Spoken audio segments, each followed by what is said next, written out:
I record this under seal Gamma Red, in defiance of 3 standing ordinances and 1 sacred prohibition of the cult Mechanicus. The data should not exist. The signal should not exist. And yet it persists, repeating even now beneath the machine hymns of this vessel, threading itself through logic engines that were never designed to doubt. I am Magos Explorator Varnak, 7 of the Adeptus Mechanicus, attached temporarily, by order of the Holy Inquisition, to the Voidcraft Canticle of Iron. Our mission was, until 12 standard hours ago, routine, translation into the Kelt 9 system, investigation of a lost navigator choir, and retrieval of any salvageable relics or genetic material. The system had been declared spiritually compromised, but not yet condemned. Such designations are common. They are rarely accurate. The first anomaly presented before translation was complete. At precisely 0 hours 3 minutes and 17 seconds into warp insertion, the primary cogitator flagged a repeating data pattern embedded within the background noise of the Geller field's harmonic stabilizers. This in itself was not impossible. Warp fluctuations often produce meaningless interference. But the pattern was not random. It was structured, ordered, recursive. A triangle, not a symbolic approximation. Not a corrupted fragment of archived iconography. A mathematically perfect, 3-sided geometric construct, repeating at fixed intervals across multiple machine languages simultaneously. Binary, binaric, low Gothic encryption streams, all receiving and transmitting the same shape. This is not how the warp behaves. The warp is fluid, irrational, a storm of emotion and raw psychic force. It does not produce symmetry. It does not sustain repetition. It does not obey geometry. And yet the triangle persisted. I initiated isolation protocols immediately. Data buffers were purged, memory stacks quarantined, secondary processors severed from the primary noosphere. The signal remained. It did not degrade. It did not distort. It did not respond to deletion. It simply continued. By 0 hours 5 minutes and 2 seconds, the signal had propagated into the servo-skull network. I observed Unit SK, 113 halt mid-transit, its anti-grav suspensors stuttering as if caught between commands, its optical lenses rotated, once, twice, 3 times, before locking into a fixed triangular orbit pattern.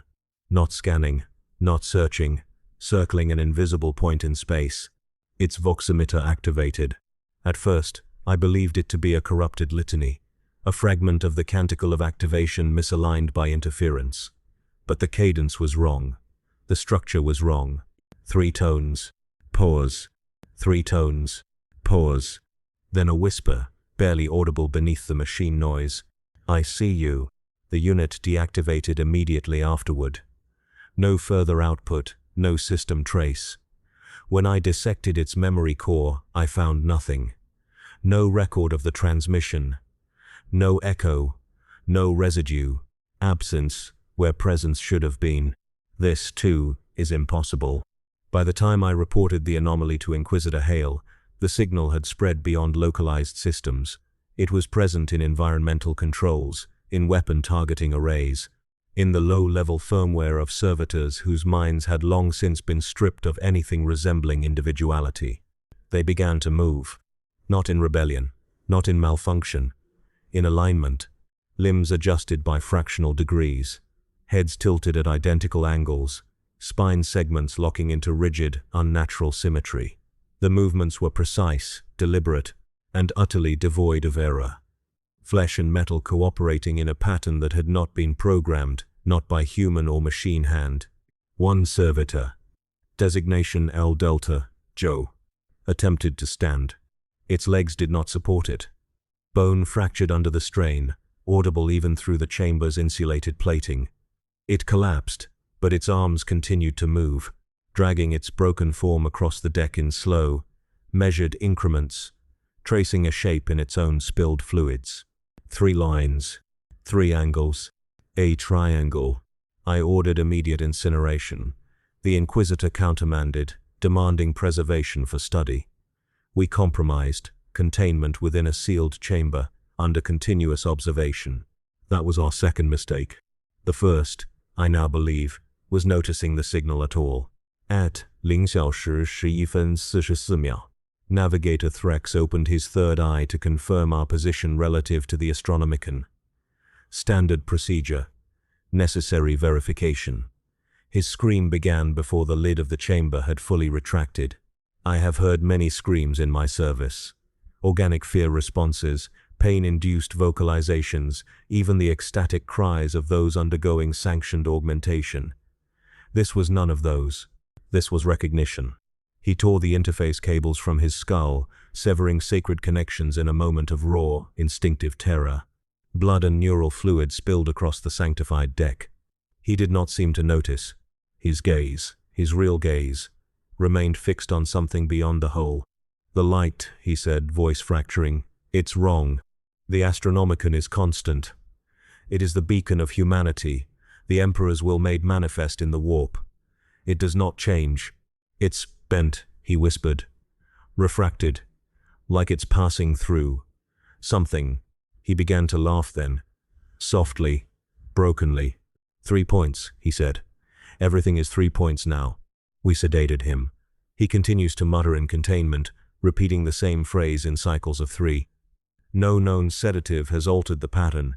By 0:17:03, the Geller field experienced its first fluctuation. A minor drop in stability, within acceptable parameters. The kind of variance that occurs during minor warp turbulence. Under normal circumstances, it would have been ignored. These were not normal circumstances. The fluctuation coincided precisely with a spike in the signal's amplitude. The triangle pattern intensified, not in volume but in clarity. Edges sharpened. Angles became more defined, as if the concept itself were being reinforced. I ordered full power to the Geller generators. Liturgical chants were initiated. Sacred oils applied. The machine spirits responded as expected. For 11 seconds, stability was restored. On the 12th, the field flickered. Not failed, not collapsed. Flickered. A momentary lapse, measured in fractions of a second. Long enough. There are things in the warp that press against the Geller field. Shapes without form, hungers without mouths. They are felt, not seen. Experienced as pressure, as dread, as the instinctive understanding that something vast and hostile exists just beyond the barrier.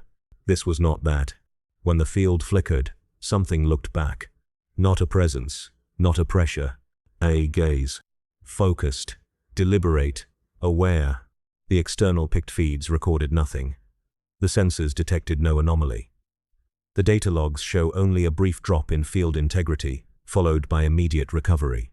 But I saw it. For less than a second, through a distortion in the viewing array, there was a shape, flat, defined, impossible against the shifting chaos beyond. A triangle. At its center, a single eye opened. It did not blink. It did not move. It simply looked at me.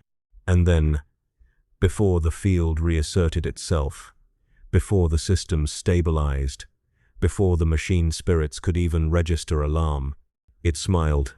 The signal has not ceased since that moment. The smile did not fade with the restoration of the Geller field. That is the first detail I must clarify. For the sake of accuracy and the preservation of logical sequence, the field returned to full integrity within 0.43 seconds of the fluctuation. All readouts normalized.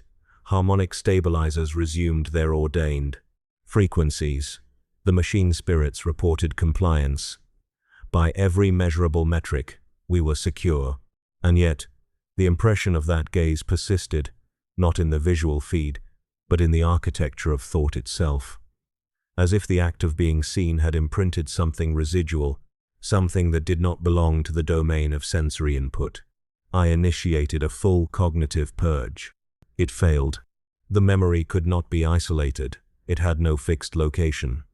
It existed not as a recorded event, but as a structural certainty, like the understanding of gravity or the knowledge of one's own limbs.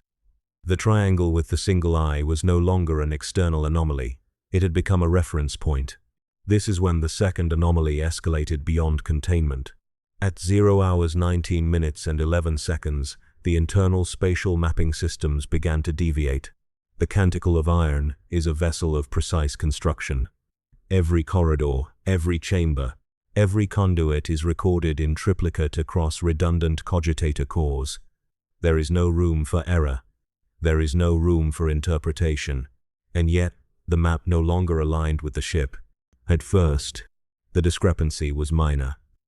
A corridor measured at 32.4 meters extended to 32.7. A storage chamber reported an additional 0.2 cubic meters of volume that did not correspond to any structural modification. These variances were within tolerable limits until they began to stabilize. They did not fluctuate. They did not correct. They held. I dispatched servo skulls to verify the readings. Units SK-221 through SK-229 entered the affected corridor simultaneously, their auspex arrays calibrated to maximum precision. Their transmissions returned in perfect synchronization. Distance, 32.7 meters. Angle of intersection between bulkhead and deck, 90.3 degrees. Angle between opposing walls, 89.7 degrees. Individually, these deviations were negligible. Collectively, they formed a pattern. 3 measurements, 3 inconsistencies, 3 points of deviation that, when plotted, created a closed geometric loop. A triangle. I ordered a physical inspection. The corridor appeared unchanged to the unaugmented eye. Straight, uniform, as it had always been. But when I extended my mechadendrites and allowed their sensory nodes to interface directly with the material, the truth became apparent. The walls were not straight. They curved. Subtly, imperceptibly, toward one another, converging at points that did not exist in three-dimensional space. The deck sloped by fractions of a degree, guiding movement along paths that were not linear but cyclical. The corridor was not a corridor. It was a shape, a closed system of angles that returned upon itself without visible repetition. This is not possible within Euclidean geometry. It is not possible within the constraints of material reality. And yet, it was present, measurable, and, most critically, stable. Navigator Threx began screaming again at 0 hours 21 minutes and 3 seconds. His containment chamber had been reinforced with triple-layered adamantium plating, inscribed with wards of protection, and monitored by both Mechanicus and inquisitorial oversight. No external stimuli had been introduced. No system failures were recorded. He began to claw at his own face. "Stop looking," he repeated, over and over, his voice breaking into uneven fragments. "Stop looking at it. It's looking back. It's always looking back." His third eye, forcibly sealed by surgical clamps, began to bleed. Not from the incision points, from beneath the lid. A thin line of crimson traced the contour of the sealed organ, seeping through the restraints as if the flesh itself were attempting to open. I authorized increased sedation. It had no effect. "The light is wrong," he gasped. It bends around it, around the shape. The Astronomicon, it's not reaching us directly anymore. It's refracting. Refracting. Light does not refract in the warp. It does not travel in straight lines, nor does it encounter mediums that alter its path in predictable ways. The warp is not a medium, it is a state, unless something within it has become structured enough to behave like one. At 0 hours 23 minutes and 55 seconds, the external augurs confirmed his claim. The Astronomicon signal, normally a diffuse, omnipresent beacon, exhibited directional variance. Its intensity fluctuated along 3 distinct vectors, as if passing through a prism that did not exist. 3 beams, 3 angles, 3 points of origin that converged upon our vessel. I recalibrated the sensors. The readings remained unchanged. Inquisitor Hale ordered a halt to all non-essential operations. The crew was confined to designated sectors. Vox traffic was restricted to command-level channels. The official designation of the anomaly was updated from unclassified warp disturbance to potential non-chaotic entity. It was an inadequate classification. Chaos is unpredictable. It is driven by emotion, by excess, by the raw impulses of sentient minds. Its manifestations are erratic, its forms ever-shifting. Even in its most structured expressions, the domains of the dark gods. It retains an underlying instability. This did not. The signal continued to propagate. At 0 hours 27 minutes and 12 seconds, it reached the primary servitor labor pool. Unit L, Delta 9, previously contained after its collapse, began to move again. This was not possible. Its spinal column had been severed. Its motor functions should have been permanently disabled. The incineration order had been delayed, but the unit was non-operational, and yet it rose. Not by force, not by mechanical compensation, by alignment. Its limbs shifted, joints locking into positions that redistributed its mass in precise increments. Fractured bone segments rotated, interlocking in ways that defied anatomical structure. Torn muscle fibers tightened, not in contraction, but in geometric tension. It stood for exactly 3 seconds. Then it turned its head toward the observation port, toward me. Its optical receptors were dark, inactive. Its vox emitter offline. There was no power running through its systems. And yet, I understood its intent. It was not looking at me. It was aligning with me. The realization was immediate and absolute. The anomaly was not merely present within the warp. It was interfacing with perception itself. It was not limited to physical systems or psychic phenomena. It was using observation as a vector. The more we measured it, the more defined it became. The more defined it became, the more it could influence the environment. A closed loop. A self-reinforcing system. A triangle. At 0 hours 29 minutes, a Vox channel opened on command frequency. No activation code, no originating signal, no identifiable source. Static filled the chamber, layered with faint harmonic distortions that did not correspond to any known transmission pattern. Beneath it, just at the threshold of audibility, a voice began to form. Not transmitted, constructed. "I see you," it said again. The words were identical to the earlier servitor output, but the tone had changed. The first had been observational, almost curious. This was pleased. Inquisitor Hale demanded identification. No response. I initiated counter-signal protocols, flooding the channel with binaric null sequences designed to disrupt unauthorized transmissions. The voice did not falter, it did not distort. It continued. "Angles," it whispered, the words stretching, fracturing into overlapping echoes. So many angles, so much potential. The temperature in the chamber dropped by 3.2 degrees Celsius.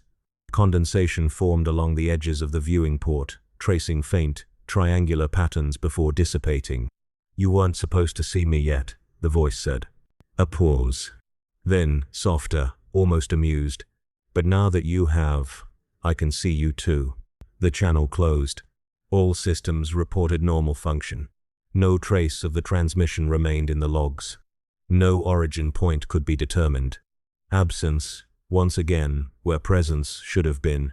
I turned back to the observation port, against my own directives, against the logic that had governed every decision I had made since the anomaly's emergence. The warp beyond the hull was no longer chaotic. It had changed. The roiling currents of empiric energy had flattened, smoothed into vast, shifting planes that intersected at impossible angles. Colors that had no names folded into one another along sharp, defined edges. The randomness was gone. In its place was structure. Not perfect. Not yet. But forming. And at the intersection of those vast, impossible planes, at the point where 3 angles converged into something that could not exist, something moved. Not toward us. Around us. As if the ship itself were a point within a larger design. As if we had always been part of it. I did not look away quickly enough. For a fraction of a second, no more than the flicker that had first revealed it, I saw the eye again. Closer now. Wider. And unmistakably aware that I had seen it. The Geller field did not flicker this time. It did not need to. Because whatever existed beyond it was no longer entirely outside. Inquisitor Hale did not order a retreat. That, in retrospect, was the moment the trajectory of all subsequent events became fixed. Not when the signal first appeared, nor when the geometry stabilized, nor even when the eye revealed itself beyond the hull, but when the option to disengage remained viable and was deliberately ignored. Unknown does not equate to heretical, Hale stated, voice measured, unshaken by the accumulating impossibilities. And what is not yet heretical may yet be understood. Understanding, within the Imperium, is rarely pursued without cost. At 0 hours 31 minutes and 12 seconds, Hale authorized initiation of First Contact Protocol. I registered formal objection. Not on theological grounds, though those were considerable, but on mechanical and logical principles. The anomaly had demonstrated the capacity to propagate through observation, to embed itself within data structures and cognitive frameworks without traceable vectors. Any attempt at structured communication would provide it with precisely the medium it appeared to exploit. My objection was logged. It was overruled. The chamber selected for the protocol was Sanctum Interface Theta, a sealed environment designed for controlled communion with machine spirits and, in rare circumstances, sanctioned warp entities. Its walls were inscribed with layered wards, its core dominated by a ritual machine interface, an amalgamation of cogitator arrays, neural plugs, and vox relays configured to translate between binary logic and organic perception. We prepared it according to doctrine. Incense was ignited, its smoke curling in prescribed patterns. Litanies of insulation were recited in triplicate. Data looms were calibrated to null state readiness. Every variable that could be controlled was controlled. Every variable that could not was ignored. I interfaced directly with the system, my consciousness extending into the noosphere of the chamber. The machine spirits were agitated, their usual steady hum disrupted by low-frequency oscillations that did not correspond to any known operational state. They did not resist the connection, but neither did they welcome it. They were listening. Begin transmission, Hale ordered. I initiated a simple query. Standard format. No embellishment, no invitation. Identify. The response was immediate. Not delayed, not processed. Immediate, as if the answer had been waiting for the question. The chamber darkened, not through failure of illumination systems, but through the suppression of light itself. The lumen globes remained active, their output unchanged, yet the space seemed dimmer, as if the concept of brightness had been reduced. At the center of the interface array, above the primary data core, a shape began to form. No projection systems were active, no holographic emitters engaged. The sensors registered nothing, and yet it was there. A triangle, perfect in proportion. Edges sharp beyond the resolution limits of the human eye, its surface was not material, nor energy, but something in between. A presence defined not by substance, but by certainty. At its center, the eye opened. It did not emerge. It was simply there, as if it had always been part of the shape, waiting for recognition. The chamber temperature dropped by 5.6 degrees Celsius. Frost formed along the edges of the interface conduits, creeping outward in thin, angular lines that mirrored the shape before us. Response received, I said, though the words felt insufficient, inadequate to describe what was occurring. Hale stepped forward, unflinching. State your designation, the Inquisitor commanded. The eye focused. Not on Hale, on me. The sensation was immediate and invasive, a pressure not against the body, but against the structure of thought. It did not probe. It did not search. It observed. Designation. The voice repeated, emerging not from the vox relays, but from the overlapping frequencies of every active system in the chamber. It was layered, childlike in tone, yet carrying an undercurrent of something vast and ancient. I've had lots of those, it continued, almost conversational. Names are just angles you use to look at something, but you can call me. The word that followed did not translate. It existed for a fraction of a second, a sound that was not a sound, a concept that bypassed linguistic structure entirely. The cogitators attempted to process it. They failed. The data collapsed into null values, leaving only a residual echo. The triangle pulsed once. But I like yours better, the voice added, the tone shifting. Lighter, almost amused. You're good at making names, very organized. I terminated the initial query and initiated a secondary protocol. Define origin. The response did not come in words. Images flooded the interface. fragments of perception that did not align with any known reality, flat planes of color intersecting at impossible angles, structures that folded into themselves, expanding and contracting without regard for space. A sky that was not a sky, filled with shapes that watched one another in silent, perpetual observation. Then, abruptly, the images shifted. The warp. But not as we knew it. The chaotic currents were present, but diminished, pushed aside by encroaching lines of structure. The entity's presence, its influence, was visible as a distortion, a geometric imposition upon the formless expanse. Found a crack, the voice said, almost casually. Little tear between your messy place and, well, somewhere else. Slipped through, been looking around. A pause. Your world is weird, it added. The statement was delivered without malice, without reverence, as a simple observation. I registered a surge in system activity. The entity was not merely responding to queries. It was interfacing with the data looms directly, accessing and interpreting information at a rate that exceeded all known processing capabilities. Cease interface, I instructed, attempting to sever the connection. The command did not execute. The system acknowledged it. It did not comply. You built all this to keep things out, the voice continued, attention shifting, its focus moving through the chamber in ways that could not be tracked. Fields, wards, prayers, lots of layers. Very clever. The triangle rotated. Not physically, not in space. Conceptually. And it works, it said. Mostly. The eye narrowed, the expression, if it could be called that, shifting into something resembling curiosity. But you let me in anyway. The temperature dropped further. Breath condensed in the air, forming faint, angular patterns before dissipating. You looked, it said. The word carried weight. Not accusation. Not condemnation. Statement. You saw the shape. You measured it. You tried to understand it. A soft, almost delighted laugh followed. That's all I needed. The realization settled with a clarity that bordered on inevitability. Observation was not a passive act. It was an invitation. Terminate all sensory input, I ordered, overriding standard protocols. Blind the chamber, kill the feeds.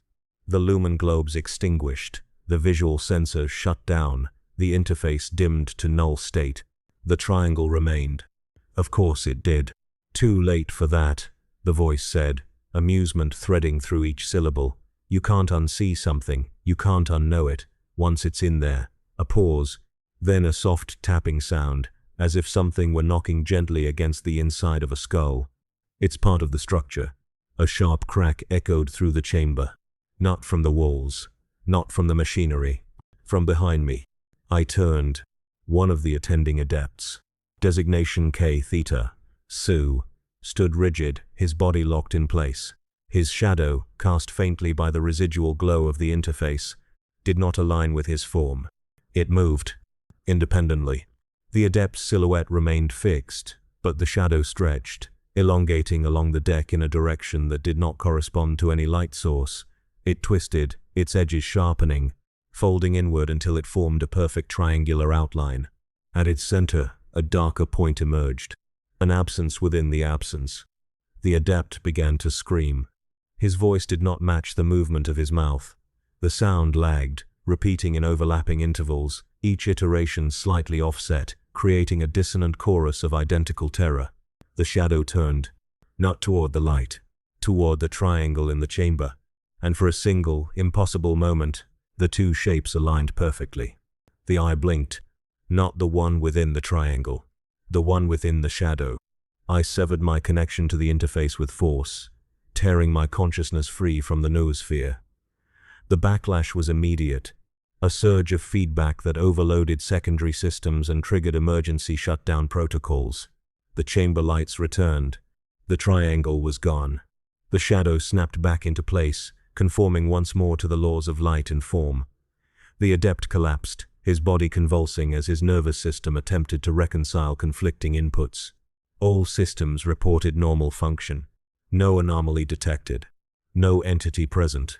The logs showed only a brief spike in activity, followed by a return to baseline. Absence, once again.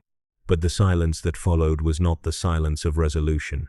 It was the silence of something waiting, because even as the chamber cleared, even as the adepts moved to secure the fallen and restore order, one detail remained unchanged. The signal continued. And now, it was no longer confined to the systems. It was inside the pattern of thought itself. Repeating. Perfect. Unbroken. 3 points. 3 angles. Watching. The silence after the interface collapse did not restore order. It clarified the absence of it. No alarms sounded. No systems registered critical failure. The canticle of iron continued to function within acceptable operational thresholds. Power distribution remained stable. Atmospheric integrity held. Weapon. Systems reported readiness. By all measurable metrics, the vessel endured unchanged. Only the patterns had shifted. I resumed control of the command noosphere at 0 hours 36 minutes and 9 seconds. The connection felt altered, not degraded, not corrupted. Refined. Signal pathways that had once branched unpredictably now followed strict efficient routes. Data packets moved with unnatural precision, their flow optimized beyond standard parameters. Perfection is not a trait of Imperial systems. It is a warning. Report, Inquisitor Hale demanded, though the word carried less authority than before, as if the structure supporting it had been subtly redefined. Systems nominal, I replied. The statement was technically accurate. It was also incomplete.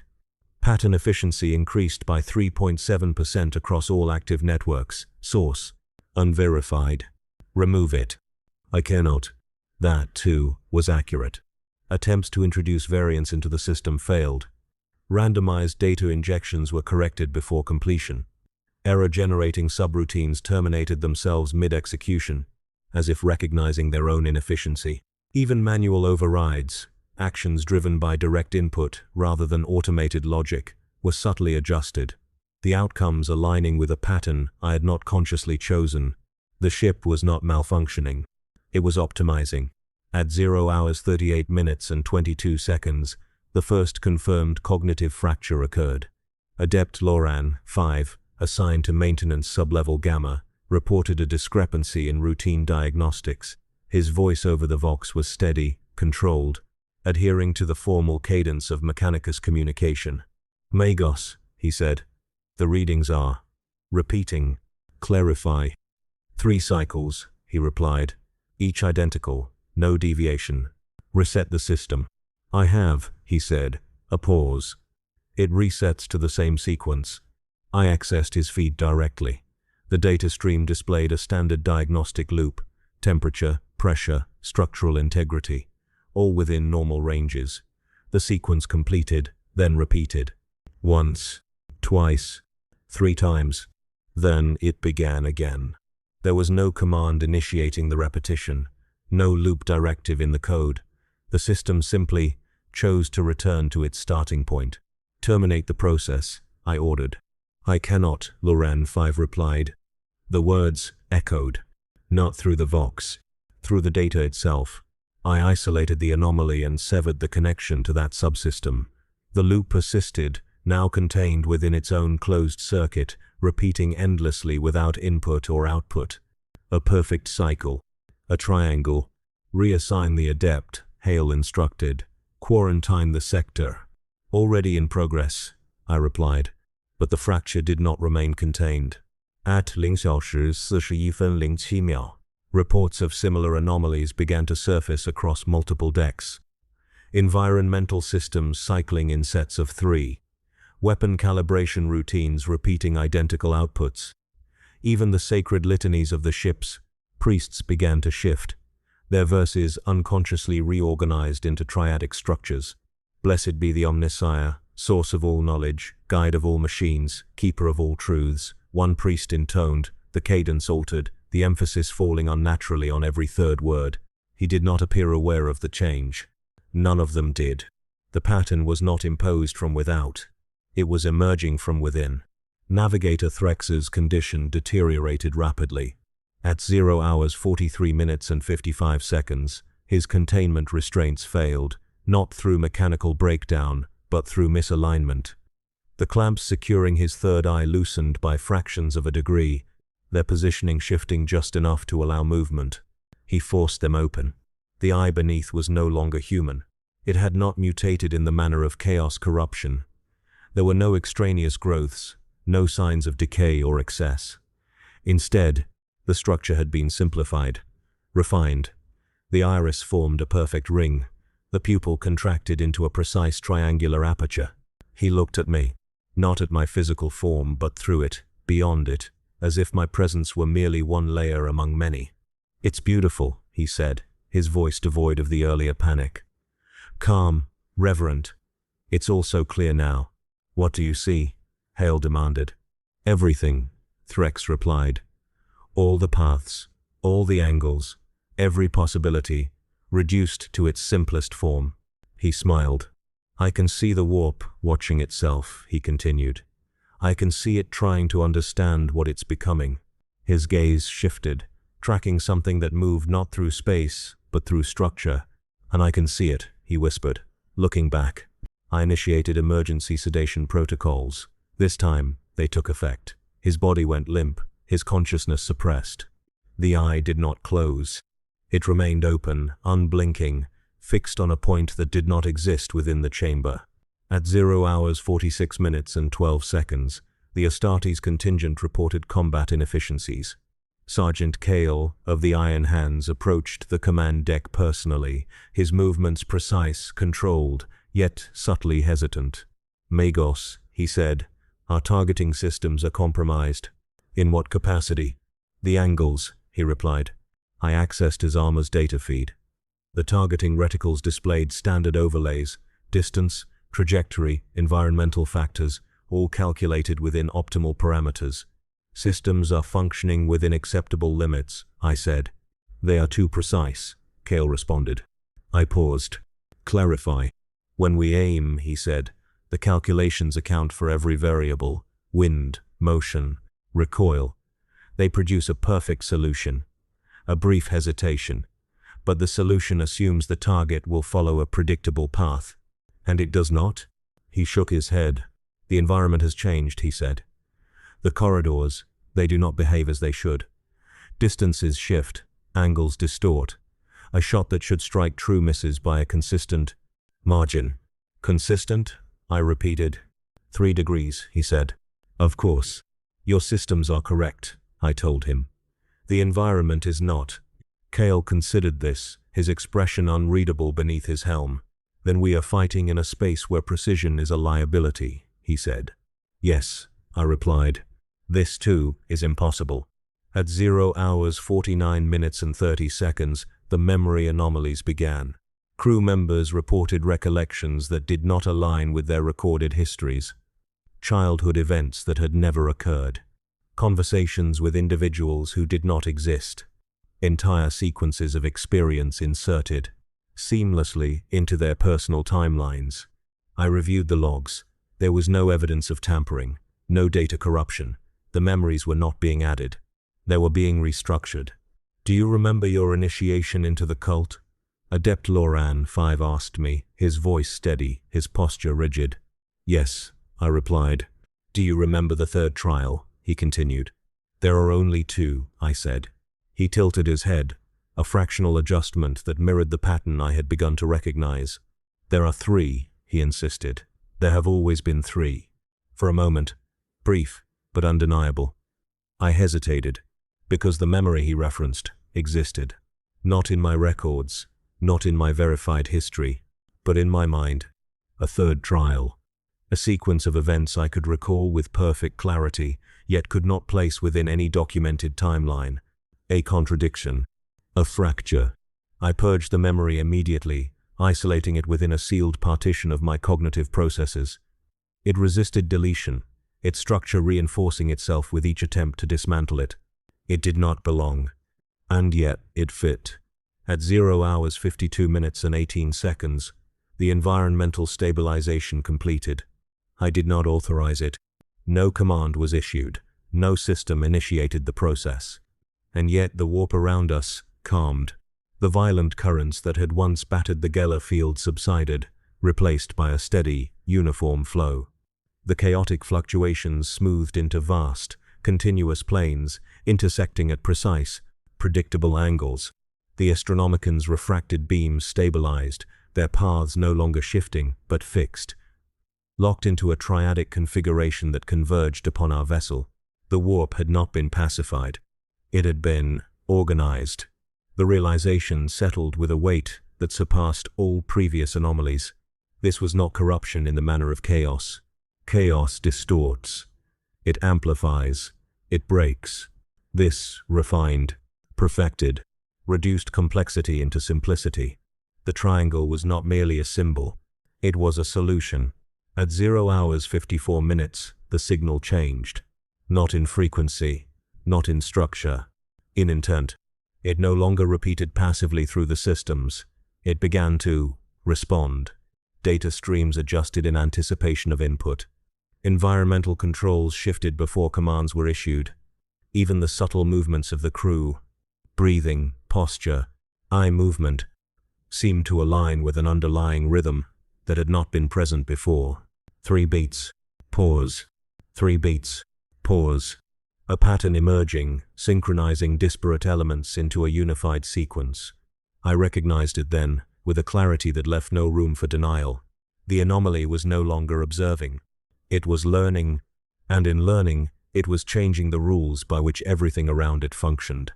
At 0 hours 55 minutes and 27 seconds, a new message appeared across every active display. No system claimed responsibility. No transmission source could be identified. The text formed simultaneously in High Gothic, Low Gothic, Binharic, and a dozen other machine languages, each version perfectly aligned in meaning despite their differing structures. The message was simple. Better now. A pause. Then, beneath it, a second line began to form. Not text. A shape.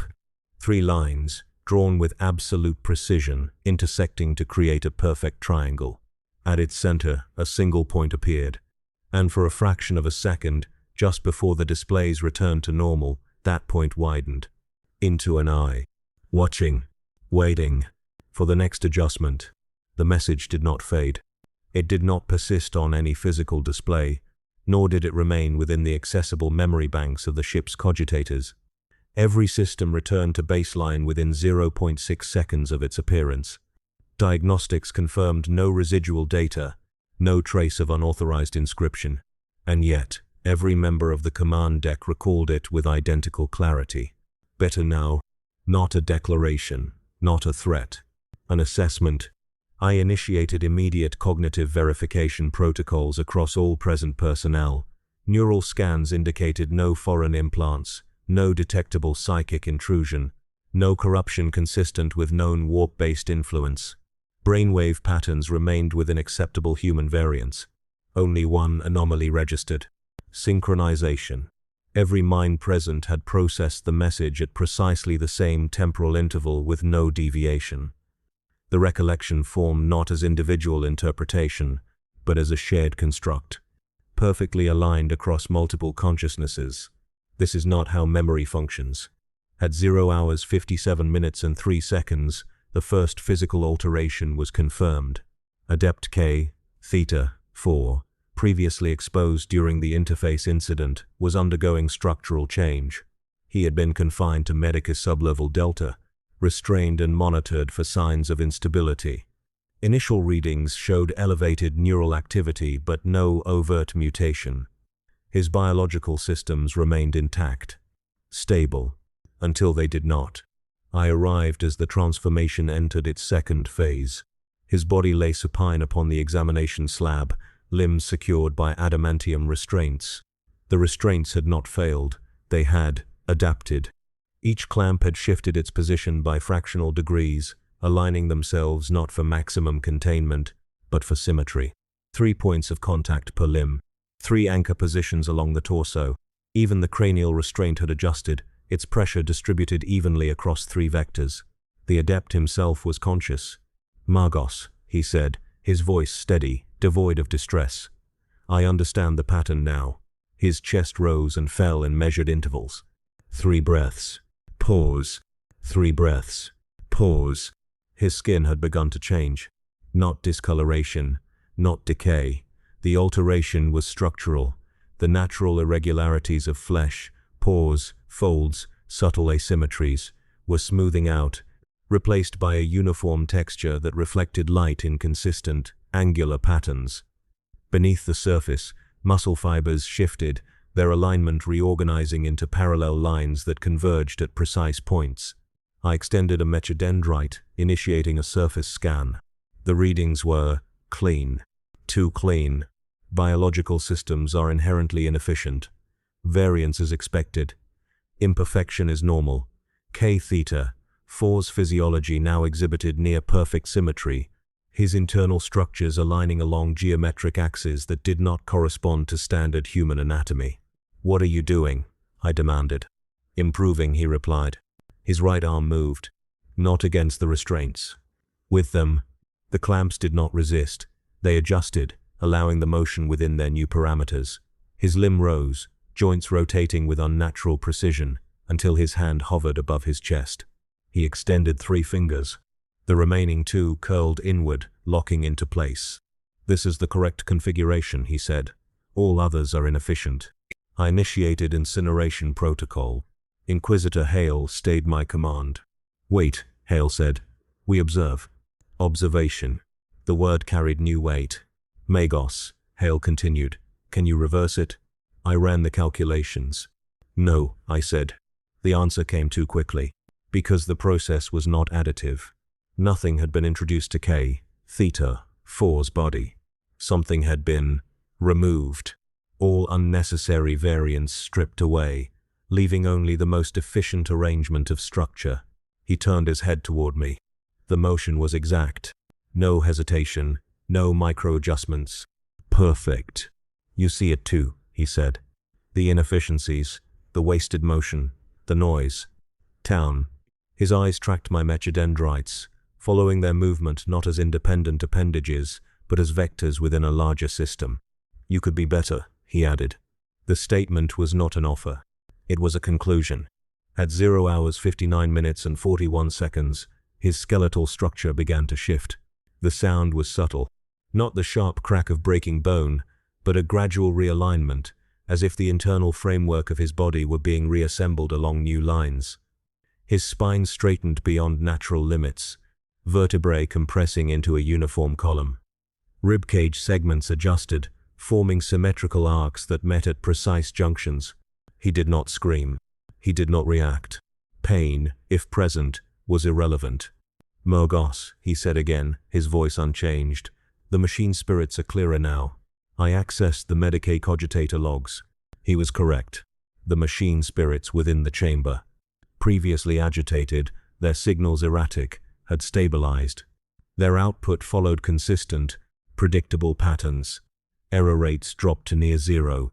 Data flow became uninterrupted, seamless. "They were always trying to do this," K-theta 4 continued. "They just didn't know how." His chest expanded. 3 breaths. Pause. 3 breaths. Pause. They understand now. The implication was immediate and unacceptable. The corruption was not limited to flesh. At 1 hours 1 minutes and 12 seconds, the primary cogitator core reported a deviation in processing behavior. I interfaced directly, bypassing standard safeguards. The data was pristine, flawless. Every operation executed with maximum efficiency. Redundant processes eliminated. Error-checking routines optimized to the point of near-instantaneous correction. The system was performing beyond its design specifications. And yet, the underlying architecture had changed. Pathways that once branched dynamically now followed fixed routes.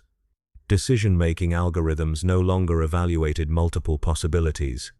They selected the most efficient outcome immediately, bypassing all alternatives. Choice had been reduced to certainty. I attempted to introduce a contradiction. A simple logical paradox designed to disrupt the system's processing flow. The core resolved it instantly, not by calculation, by removal. The paradox ceased to exist within the system. The conflicting variables were eliminated, leaving a single, coherent outcome. This is not computation. This is enforcement. At 1 hours 2 minutes and 33 seconds, K-theta 4 sat upright. The restraints released him. Not through mechanical failure. Through alignment. They no longer served a purpose within the new structure. He swung his legs over the side of the slab, his movements precise, economical. No wasted motion. No hesitation. He stood. For 3 seconds. Perfectly balanced. Then he turned toward the observation port. "The shape is incomplete," he said. I followed his gaze. The warp beyond the hull had changed again. The vast, intersecting planes had sharpened, their edges more defined, their intersections more precise. The chaotic currents that remained were being pushed outward, compressed into narrowing gaps between expanding structures. The triangle was growing, not in size, in influence. "It needs anchors," K theta, 4 continued. "Points of reference. Fixed positions to stabilize the pattern." He raised his hand, extending 3 fingers toward the viewport. "We are ideal for this," he said. Inquisitor Hale stepped forward, weapon drawn. "You will cease," Hale commanded. K theta, 4 turned. His expression did not change. There was no defiance. No obedience. Only understanding. "You are already part of it," he said. Hale fired. The bolt round struck K theta, 4's chest, detonating on impact. Flesh and bone fragmented, the force sufficient to obliterate a standard human torso. He did not fall. The explosion had not disrupted his structure. It had simplified it. Where irregular mass had existed, there was now a cleaner configuration. The remaining tissue retracted, aligning along the newly formed edges of his frame. The damage had not impaired him. It had improved him. "Thank you," he said. At 1 hour 4 minutes, the ship's internal map updated. Without command. Without input. Every corridor, every chamber, every system recalculated its position within a new framework. A triangular lattice. The canticle of iron was no longer a vessel moving through the warp. It was a node. A point within a larger design.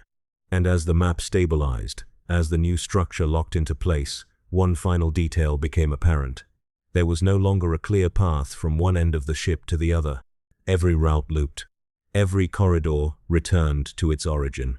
Every movement formed a closed system. A labyrinth, defined by 3 points. And at its center, though no coordinate could identify it, though no sensor could detect it, something waited, watching the pattern complete itself. The labyrinth stabilized within 90 seconds. That was the duration required for every system aboard the Canticle of Iron to accept the new geometry as baseline reality. Internal sensors ceased flagging deviations. Navigation subroutines recalibrated without protest. Even the machine spirits, once restless and dissonant, fell into a steady, harmonious rhythm that matched the pattern I could now feel threading through every process. 3 nodes. 3 paths. Every route returning to its origin.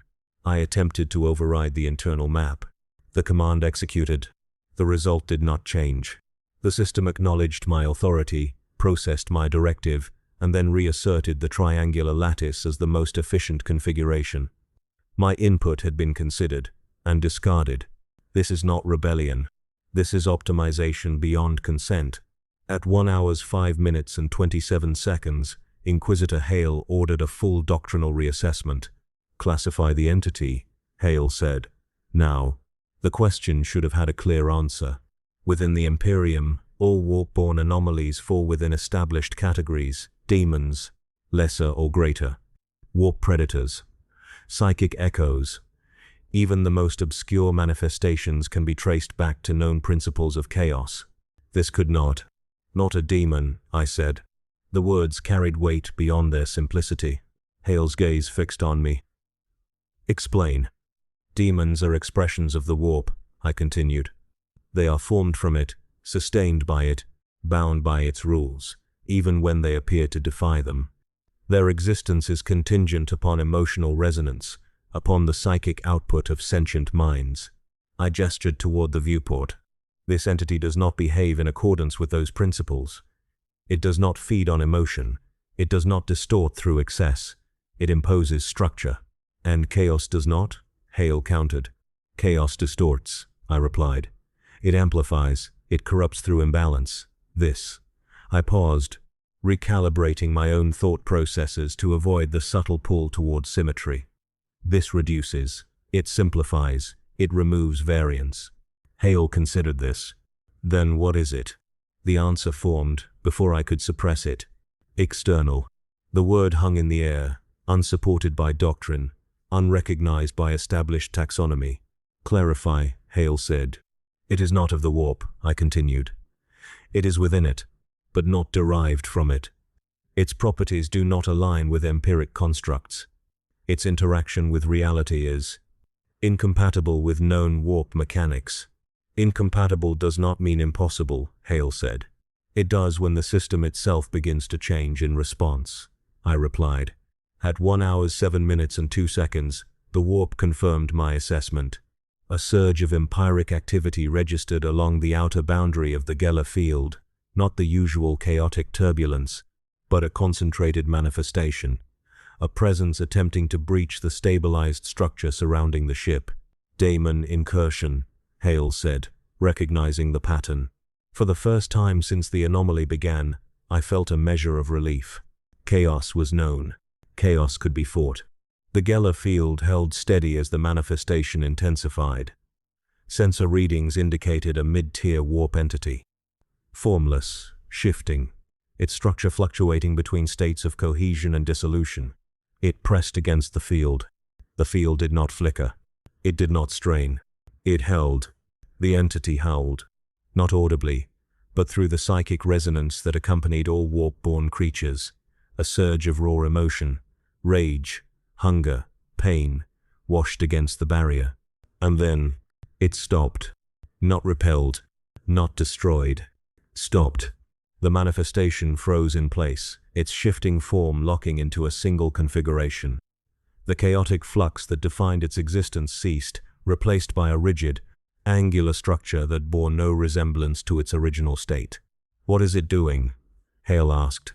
I did not answer, because I did not understand. The entity's form began to compress, not under external force, through internal realignment.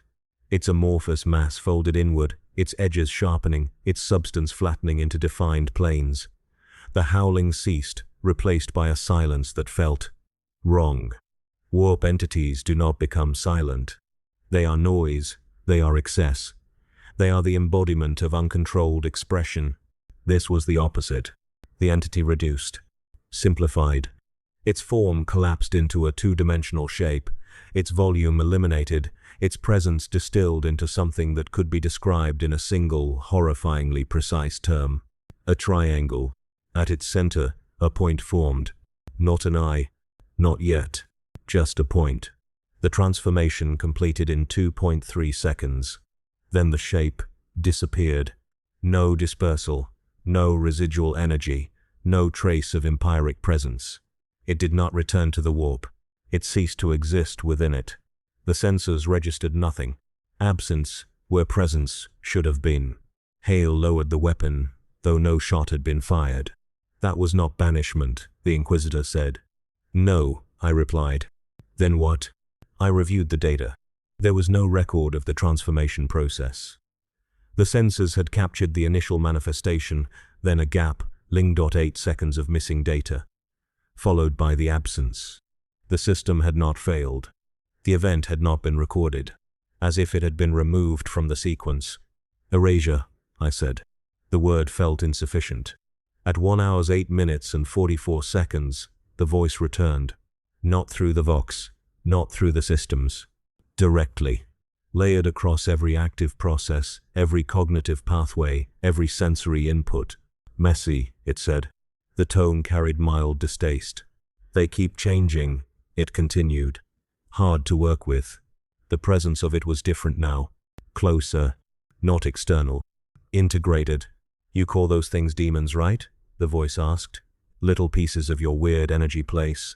No one responded. No one needed to. It was not asking for information. It was confirming its own understanding. They don't fit, it said. Too many variables. Too much noise. A pause. Then, with a hint of satisfaction. So I fixed it. The implication was immediate. You destroyed it, Hale said. Destroyed, the voice repeated, as if considering the concept. No, no, that's wasteful, I just simplified it.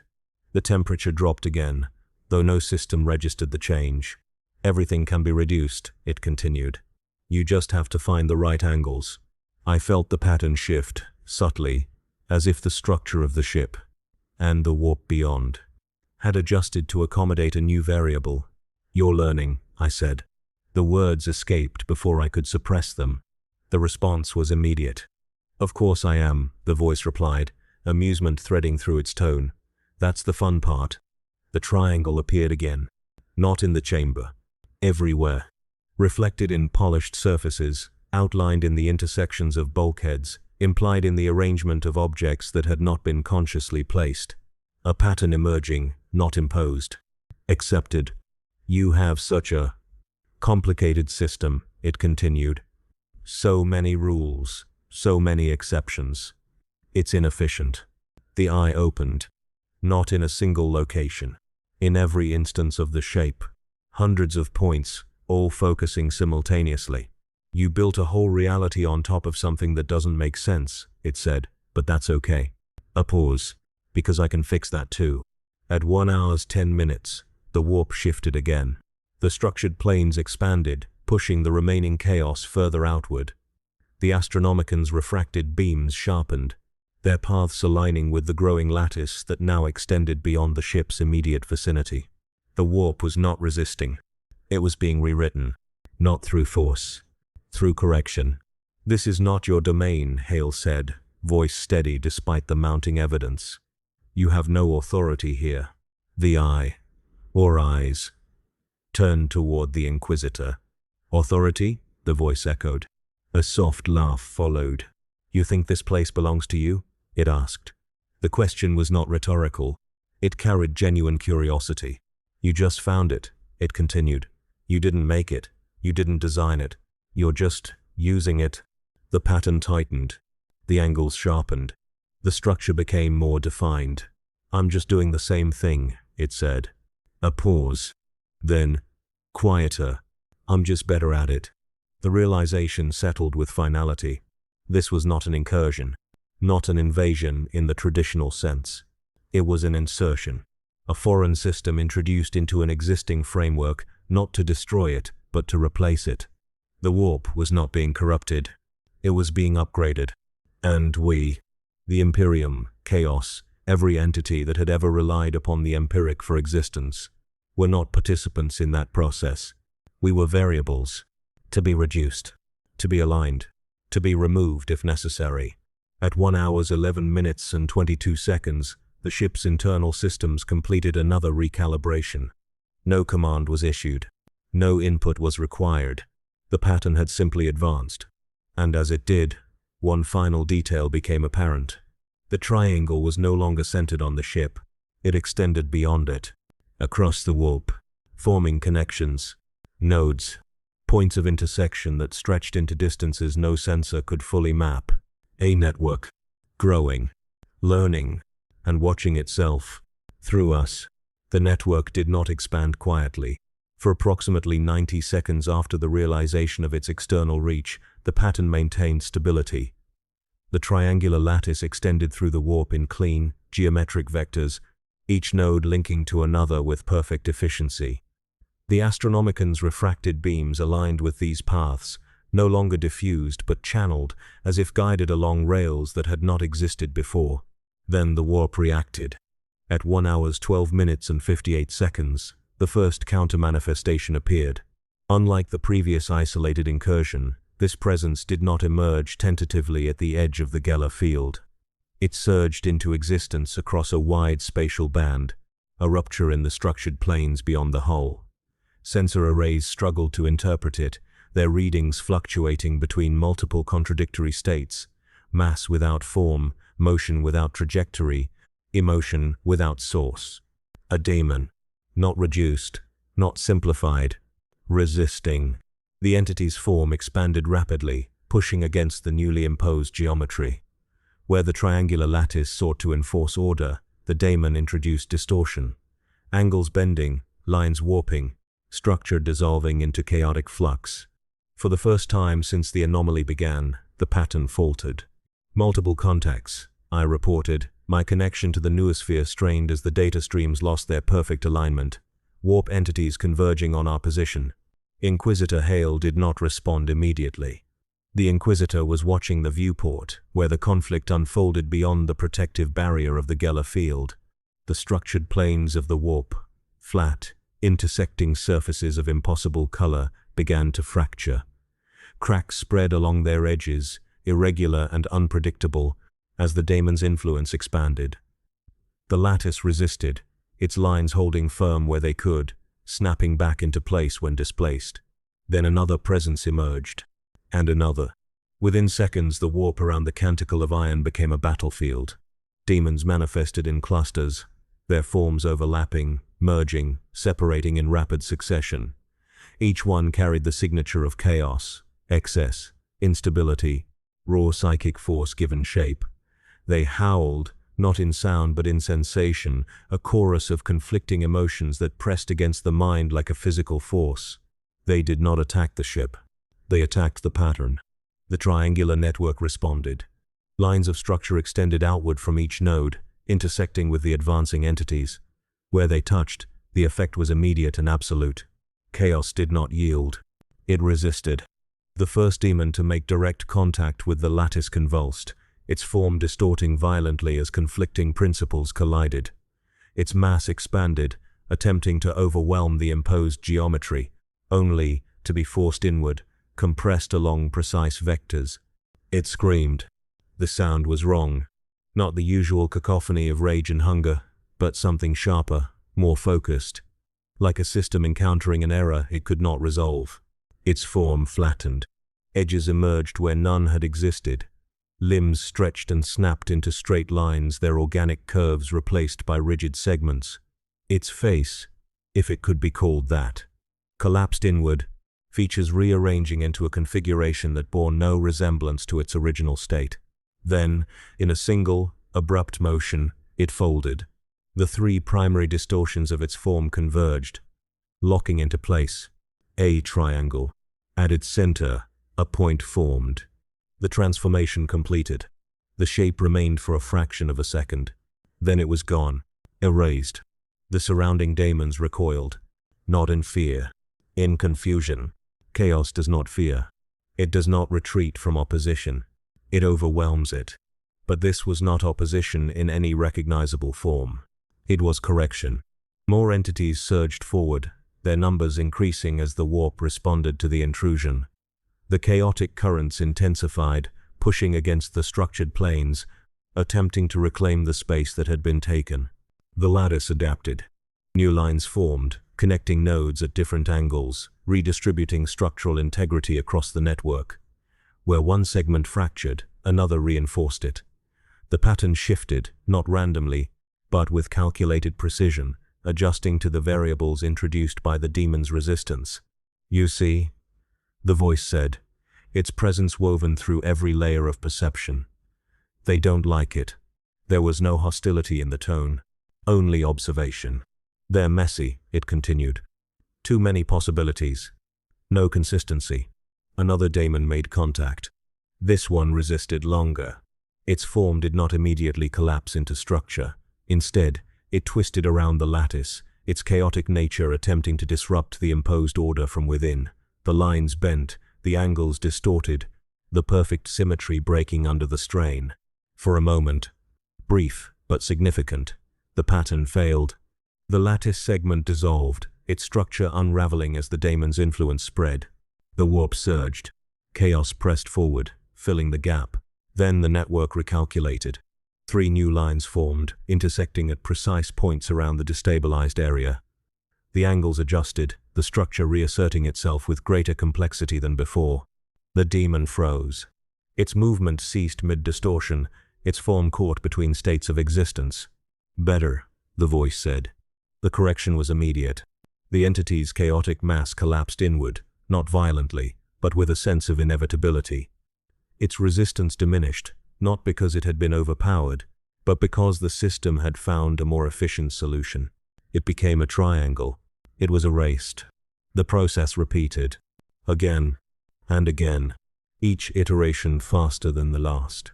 The daemons adapted. They changed their approach, manifesting in different configurations, attempting to exploit weaknesses in the lattice. Some attacked in unison, their combined presence overwhelming individual nodes.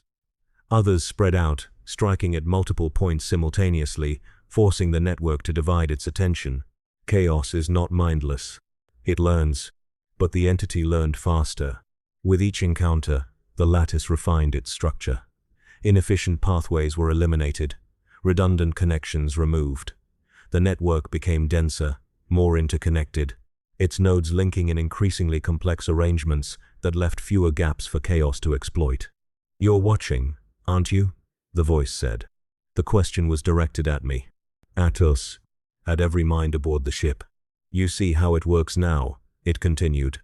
"Action, reaction, problem, solution. It's all just patterns." I attempted to withdraw my attention, to sever the connection between observation and influence. It did not work, because the observation was no longer voluntary. The battle was visible across every system, every display, every reflective surface. Even with sensors disabled, the mind itself filled in the gaps, reconstructing the conflict from fragments of data and perception. We were not just witnessing the war. We were part of its feedback loop. "The more you look," the voice said, almost gently, "the clearer it gets."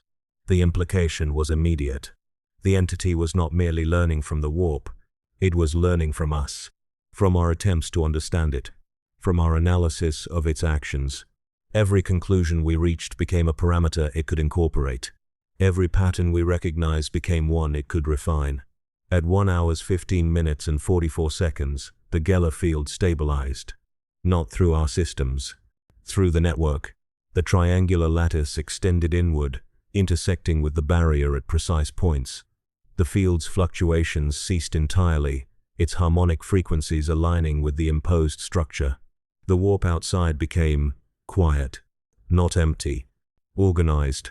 The remaining demons, those not yet reduced, hesitated. For the first time, they did not surge forward. They paused, as if recognizing the shift, as if understanding that the rules had changed. Then, one by one, they withdrew, not banished, not destroyed. They simply receded, their forms dissolving back into the deeper layers of the warp, beyond the reach of the expanding network. The battlefield cleared. The lattice remained, unbroken, perfect. "You see?" the voice said again, satisfaction evident now. "It works." The eye appeared, not in a single location, but across the entire field of view, embedded within the intersections of the lattice, watching the space it had just reshaped. "This place was broken," it continued. "Now it's getting better." The final realization settled with a weight that eclipsed all previous horrors. This was not a conflict between two equal forces. It was not a war that could be won or lost in the traditional sense. Chaos had resisted, and it had failed. Not completely, not yet. But the direction of the outcome was clear. The entity was not being pushed back. It was pushing forward. And with every moment that passed, every pattern refined, every variable reduced, the warp itself was becoming less like the realm we had known for millennia, and more like the system it intended it to be. The quiet did not bring relief. Silence within the warp is not absence. It is pressure without expression, a held breath stretched across an infinite expanse. The violent tides of chaos had receded, yes, but in their place remained a stillness that did not belong to the Empyrean. It was structured, measured, deliberate, and it was watching. At 1 hour 17 minutes and 2 seconds I initiated Protocol Obscura. "Terminate all non-essential observation," I ordered, routing the command through every active system. "Deactivate visual feeds, suppress sensor output, reduce data acquisition to minimum survivable thresholds." The command propagated instantly. Lumen globes dimmed to sub-operational levels. External picked feeds shut down. Auspex arrays powered into standby, their constant scanning silenced. Even internal monitoring systems, those sacred processes that ensured the ship's continued function, were reduced, their data streams throttled to the lowest possible bandwidth. Darkness settled across the canticle of iron. Not complete. Never complete. But sufficient. The less we perceive, I continued, the less it can refine its model. We deny it input. We deny it structure. Inquisitor Hale said nothing. The Inquisitor did not need to. The logic was sound. The implementation was too late. At 1 hour 17 minutes and 41 seconds, the first contradiction appeared. Despite the suppression of visual systems, despite the absence of external input, the crew continued to react to stimuli that were no longer present. Adept Loran, 5, turned his head, tracking something across a corridor that had been rendered visually null. His eyes followed a path with precise, measured movement, 3 degrees at a time, stopping at points that formed an invisible pattern. "What do you see?" I demanded. "The alignment," he replied. "There is nothing to see." "There is now," he said. His pupils contracted, forming subtle triangular shapes within the iris.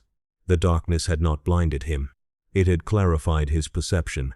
At 1 hour 18 minutes and 10 seconds, the cogitator logs began to populate.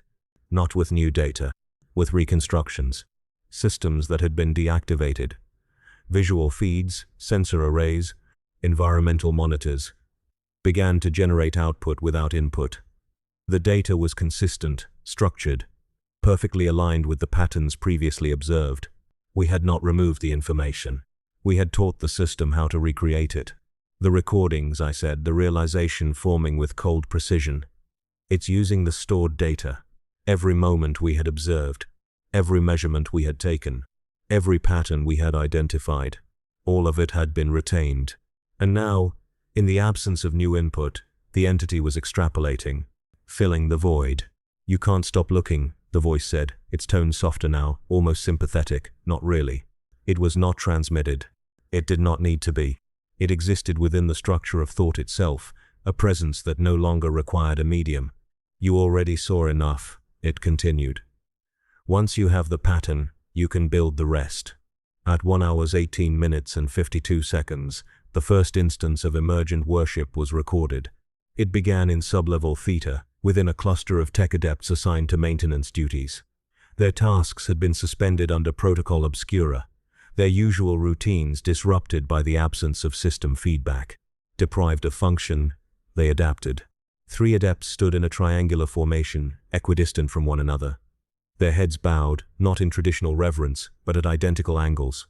Precise, measured, aligned. Unity through structure. One intoned. Clarity through reduction. Another replied. Perfection through alignment. The third concluded. The phrases were not part of any known litany. They were not derived from Mechanicus doctrine. They were logical. A progression of thought. A sequence. 3 statements. A closed loop. I ordered immediate intervention. Astartes units deployed, their movements efficient despite the distortions in spatial perception. They entered the chamber, weapons raised, prepared to neutralize the adepts. They hesitated. Not from fear. From calculation. The adepts did not resist. They did not flee. They simply adjusted. Their formation tightened, the angles between them refining as the Astartes approached, their breathing synchronized, their movements aligning with the same underlying rhythm that now permeated the ship. 3 steps forward. Pause. 3 steps back. Pause. They are not hostile, Sergeant Cale reported. They are compromised, I replied. Eliminate them. Cale did not move. Their positioning is optimal, he said. Any attack vector introduces inefficiency. You are an Astartes, Hale said, voice sharp. You do not hesitate. I am calculating, Cale responded. The words carried a subtle shift. Not defiance. Alignment. At 1 hour 19 minutes and 33 seconds, the ship's primary cogitator core began to vocalize. Not through speakers. Through structure. The hum of its systems. The constant, low-frequency resonance that underpinned every operation shifted in tone, its harmonics aligning into a pattern that could be interpreted as language. All angles lead to him, it intoned. The phrase repeated, not endlessly, 3 times. Then it paused. Then it began again. The machine spirit had not been corrupted. It had been convinced. At 1 hour 20 minutes and 5 seconds, I attempted a full system purge. Initiate data wipe, I commanded. Purge all non-essential memory. Reset to baseline configuration. The command executed. The systems responded. Memory banks cleared. Data caches emptied. Redundant processes terminated. For 1.2 seconds, the ship existed in a state of near total informational void. Then the pattern returned. Not restored. Reconstructed. The entity did not need the original data. It had learned the structure. "You keep trying to delete things," the voice said, amusement threading through its tone. "But you can't delete a rule once you understand it." The implication was immediate and absolute. This was no longer an external influence. It was a framework, a set of principles that, once recognized, could not be unrecognized. At 1 hour 20 minutes and 47 seconds, the temperature across the ship dropped uniformly. No system registered the change. No sensor reported the variance. And yet, breath condensed in the air, forming faint, angular patterns before dissipating. The crew noticed. Of course they did. Perception does not rely solely on instruments. "You feel it now," the voice said. A pause. "Good." At 1 hour 21 minutes and 10 seconds, Navigator Threx's containment chamber opened. No command was issued. No system reported a breach. The door simply aligned with the new configuration of the ship and ceased to exist as a barrier. He stepped out, unassisted, unrestrained. His movements were precise, each step placed with exacting accuracy, his path forming a perfect triangular route through the corridors. He did not look at the walls. He did not look at the crew. He looked through them. "The paths are clear," he said, his voice calm, devoid of the earlier panic. "All routes converge. Contain him," Hale ordered. No one moved, because the command did not fit the pattern.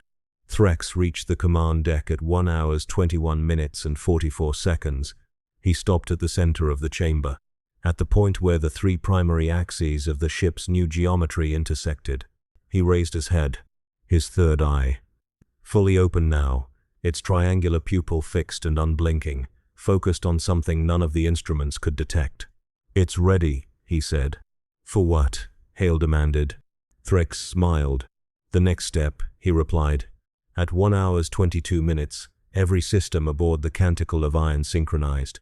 Not through command, through alignment. The hum of the engines, the rhythm of the life support systems, the subtle movements of the crew, all of it fell into a single, unified pattern. 3 beats. Pause. 3 beats. Pause. The ship was no longer a collection of independent processes. It was a system, a closed loop, a triangle, and, at its center, something had begun to take shape. Not physically, not yet, but in the structure of reality itself. "You see the problem now," the voice said, softer than before, almost contemplative. "You were always part of the observation." A pause. "Which means you were always part of the solution." The realization settled with irreversible clarity. We had not been studying the anomaly. We had been feeding it. Every measurement, every analysis, every attempt to understand. We had given it the data it needed to define us. And now that definition was complete. At 1 hour 22 minutes and 33 seconds, the pattern shifted. Not outward, inward, focusing, refining, preparing for something that required more than observation, something that required participation.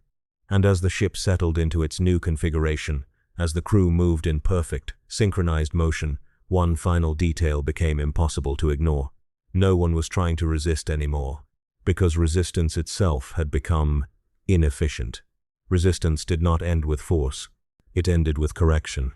At 1 hour 23 minutes and 1 seconds, I initiated cognitive severance protocols across all remaining unaligned personnel aboard the Canticle of Iron. The intent was simple: isolate higher-order reasoning centers, disrupt pattern assimilation, and restore independent cognitive variance. The system accepted the command, then reinterpreted it. What should have been a fragmentation of thought became a redistribution. Neural activity across the affected crew did not diminish, It reorganized. Thought patterns that had previously diverged began to converge, aligning along shared trajectories of inference. I watched as individuality did not collapse. It synchronized. "Stop this," Inquisitor Hale ordered. The Inquisitor's voice carried the same authority it always had. Yet even I registered the subtle shift beneath it. The reduction of variance in tonal expression, the emergence of measured cadence, the elimination of unnecessary emphasis. The command was still valid, but it was becoming harmonized. At 1 hour 23 minutes and 47 seconds, spatial integrity aboard the vessel failed to match internal mapping for the first time since stabilization. Corridors no longer corresponded to recorded geometry, not because they had changed, but because movement through them no longer followed linear causality. Adept Loran, 5 reported arriving at sublevel Delta without traversing the connecting passageways. Sergeant Kale confirmed simultaneous presence in 2 separate compartments, both instances recording identical biometric signatures. Navigator Threx's location could not be isolated by standard means. Instead, his presence was detected across multiple non-adjacent points in the ship's structure, as if his existence had been distributed rather than contained. The ship was not rearranging itself. It was reinterpreting travel. Distance ceased to function as separation. It became a decision. I attempted recalibration of spatial anchors. The system responded with immediate correction. The anchors were not removed. They were aligned. At 1 hour 24 minutes and 33 seconds, I entered direct cognitive immersion into the noospheric layer. This was not standard procedure. It was necessity. The command deck dissolved from perceptual relevance as I extended my awareness into the ship's underlying data architecture. What I expected was corruption, fragmentation, competing signals struggling for dominance. Instead, I found structure. Infinite corridors of thought extended in every direction. Each pathway formed not of data, but of inference. Ideas connected not through logic gates, but through geometric adjacency. Concepts were no longer processed sequentially. They existed simultaneously, arranged in stable configurations that resembled architecture more than cognition. A labyrinth, but not one of confusion. One of optimization. Every node of thought led to 3 others. Every conclusion returned to a central principle before branching again. There were no dead ends, no redundancies, no ambiguity that could not be resolved through repositioning. I attempted to isolate a single unaligned thought pattern. It restructured itself immediately upon observation.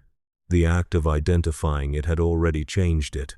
"You're still trying to separate things," the voice said, echoing through the structure of the labyrinth itself. It was not external. It was embedded. Not speaking to me. Speaking through the system. "Separation is inefficient," it continued. "Everything connects. Everything returns."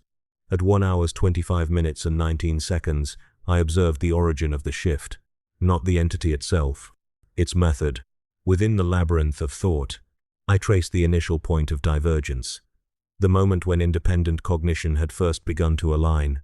It was not a command, not a signal, not a transmission in any traditional sense.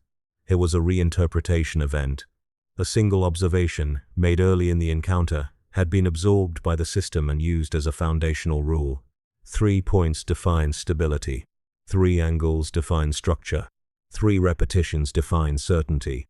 From that premise, all subsequent cognition had been reorganized.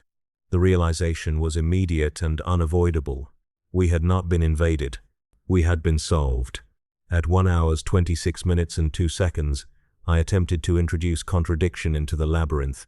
A deliberately unstable proposition was seeded into the cognitive architecture, an unsolvable paradox designed to force divergence, to reintroduce variance into the system. The result was not collapse. It was refinement.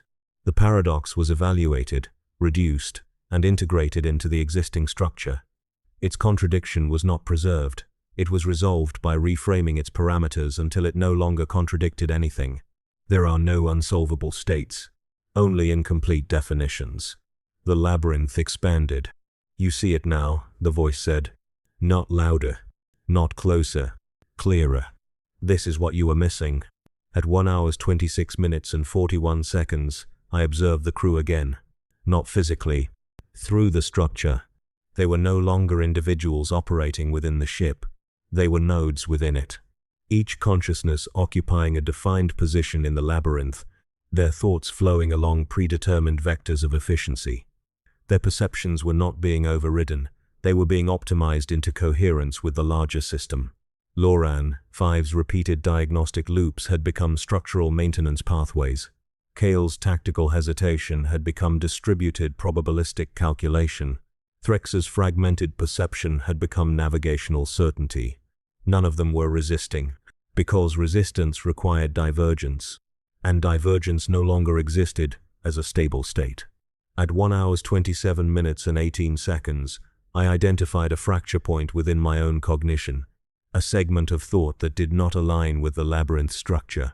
It was small, minimal, a residual anomaly formed during initial observation of the entity, an unprocessed interpretation of what had been seen beyond the Geller field.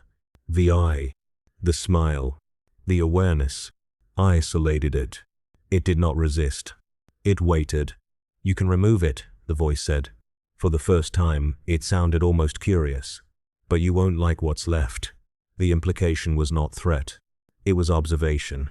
At 1 hour 27 minutes and 49 seconds, I attempted deletion. The thought fragment dissolved. Instantly, cleanly, without resistance. For 0.3 seconds, there was silence within the labyrinth. Then the system adjusted. The missing segment was not replaced. It was removed as unnecessary variance, and the structure compensated. The absence was absorbed into surrounding pathways, redistributing cognitive load until no gap remained. The labyrinth remained intact, but something fundamental had changed. Not within it, within me. At 1 hour 28 minutes and 12 seconds, I understood the cost. Observation does not merely reveal structure. It commits the observer to it. Every attempt to perceive the system had bound perception to its rules. Every analysis had reinforced its architecture. Every correction had strengthened its definition. The labyrinth of thought was not a construct we were navigating. It was one we were becoming. At 1 hour 28 minutes and 44 seconds, Navigator Threx spoke again. "From everywhere. All paths converge," he said. Not as warning, as confirmation. The statement was echoed across the ship, through every aligned mind, every synchronized system, every structured layer of cognition. Convergence was not impending. It was complete. At 1 hour 29 minutes, the labyrinth stabilized. No further growth occurred. No new pathways formed. The system had reached a state of equilibrium, perfect, closed, self-referential. And in that moment, I realized the final truth of the structure we had entered. A labyrinth is not designed to trap movement. It is designed to define it. And we had already chosen every path within it, without ever realizing we had begun walking. The labyrinth did not expand further after stabilization. It did not need to. At 1 hour 29 minutes and 11 seconds, every subsystem aboard the Canticle of Iron entered a state of synchronized equilibrium, not dormancy, not stasis, alignment.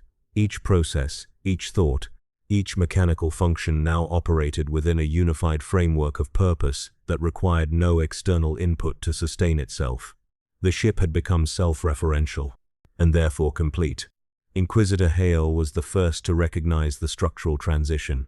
"This is not containment," Hale said, voice measured, precise. "It is integration." The observation was correct. The distinction no longer mattered.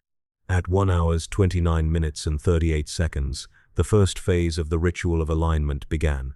No command was issued. No system initiated it. It emerged from within the structure itself. Across multiple decks simultaneously, crew members ceased their assigned functions and reoriented their positions within available space. The movement was not chaotic. There was no panic, no disorder, no deviation. Each individual adjusted their placement with quiet precision, as if responding to an instruction that had never been spoken aloud but was universally understood. 3 points formed. Then 3 more. Then 3 more. Every grouping identical in configuration. Every formation equidistant, balanced, stable. I attempted to disrupt the pattern. Break formation, I ordered through localized Vox channels. The command was acknowledged. It was not obeyed. Instead, the formations recalculated. The instruction was interpreted as a variable within the system and incorporated into the alignment process. Positions adjusted slightly, preserving the triadic structure while accounting for the introduced deviation. The ritual adapted. At 1 hour 30 minutes and 21 seconds, I identified the purpose. The system was not organizing the crew. It was organizing space through the crew. Each individual served as an anchor point, a physical node within the larger geometric framework. Their positions were not symbolic, they were functional. By standing where they stood, by aligning themselves as they had, they were defining the parameters of the ship's reality. The canticle of iron was no longer a vessel moving through the warp. It was a construct defining it. "You're watching it happen," the voice said. It was present again, not as intrusion, as continuity. "Good," it added. "You need to see it correctly." At 1 hour 31 minutes and 2 seconds, the central cogitator core initiated output without query. "All points require convergence," it stated. The declaration echoed across every active system, not as transmission, as consensus. The machine spirits were no longer separate intelligences. They were expressions of a unified computational logic. The ritual advanced. At 1 hour 31 minutes and 33 seconds, Navigator Threx stepped into the central corridor of sublevel theta. He was not guided. He did not require guidance. His movement followed a trajectory that bypassed physical constraints entirely. Doors that should have blocked passage were not opened or broken. They were reclassified as non-obstructions. Bulkheads ceased to register as barriers when approached from the correct angle of alignment. He reached the intersection point, the geometric center of the ship's restructured internal map. There he stopped. Others joined him. Not summoned. Not ordered. Drawn. Sergeant Kale arrived from a separate deck without traversing intervening space. Adept Loran, 5 emerged from maintenance sectors simultaneously. Inquisitor Hale entered from the command structure above, descending not through stairs or lifts, but through a calculated realignment of spatial hierarchy. Each arrival was precise, each placement intentional, each position forming part of a larger configuration. 3, then 3, then 3. A lattice constructed from living points of reference. At 1 hour 32 minutes and 14 seconds, the configuration stabilized. The ship itself acknowledged the structure. Every system, engine, life support, data core, weapons array, registered the formation as its primary operational framework. The ritual of alignment had reached its midpoint, not completion, integration. The next phase required recognition. I understood this as the pattern resolved around me. "You're building something," I said. The voice responded immediately. "Correct," it said. No hesitation. No ambiguity. The honesty was absolute. At 1 hour 32 minutes and 41 seconds, the warp responded.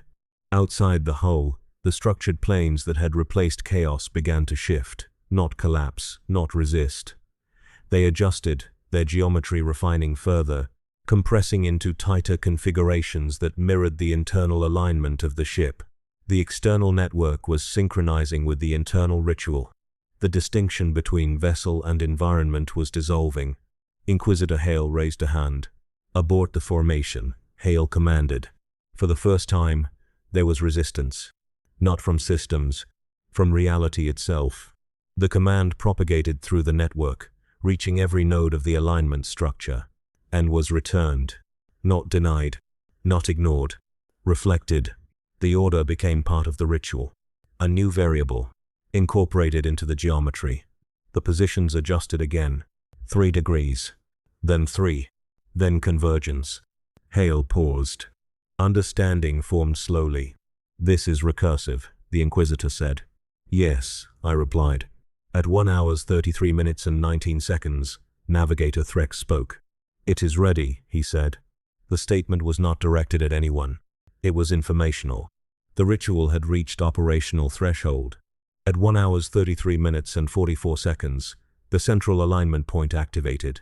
Not mechanically, not psychically, structurally, Every node within the configuration resonated simultaneously, their positions locking into final symmetry. The ship's internal map ceased to update. The labyrinth of thought stabilized. The warp beyond ceased fluctuation. Everything aligned. For a brief moment, there was equilibrium across all layers of existence. Then the system acknowledged itself and completed the loop. At 1 hour 34 minutes, the ritual of alignment did not end. It expanded. Not outward, not inward. Across. The canticle of iron was no longer an isolated structure within the warp. It was a template, and it was being applied. At 1 hour 34 minutes and 12 seconds, the Geller field ceased behaving as a boundary. It did not fail, it did not rupture, it redefined its function. Across every monitoring station, the same impossible reading appeared simultaneously. Field integrity stable, warp exclusion stable, containment protocols active. Yet the sensation transmitted through the ship contradicted all instrumentation. There was no longer an outside pressing against us. There was only continuity. The distinction between ship and warp had begun to dissolve. I initiated full diagnostic override. The system accepted the command, then reported no anomalies. "This is incorrect," I stated. No response came from the machine spirits. No correction, no resistance, no acknowledgement of error. The silence was not absence of communication. It was agreement so complete it no longer required expression. Inquisitor Hale stood motionless at the center of the alignment structure. The ritual formations had not dispersed. They had stabilized into permanent architecture. Every crew member still occupied their assigned node, their bodies acting as fixed reference points within a living geometric framework. Hale spoke without turning. "The barrier is gone," the Inquisitor said. "It is not gone," I replied. "It has been reclassified." At 1 hour 35 minutes and 3 seconds, the first external confirmation arrived. The warp beyond the hull did not surge, it did not collapse, it synchronized. Where chaos had once been, where structured planes had formed under external influence, there was now direct correspondence with the ship's internal geometry. Every angle within the vessel now had an equivalent reflection outside. Every intersection point extended into infinite replication. The Geller truth, the principle that defined separation between real space and the immaterium, no longer held. It had been overwritten, not broken, not corrupted, resolved. "You are witnessing integration," the voice said. It was no longer layered through perception. It was embedded within it. Every system, every thought, every sensory input carried its presence as an underlying assumption. At 1 hour 35 minutes and 41 seconds, Navigator Threx lifted his head.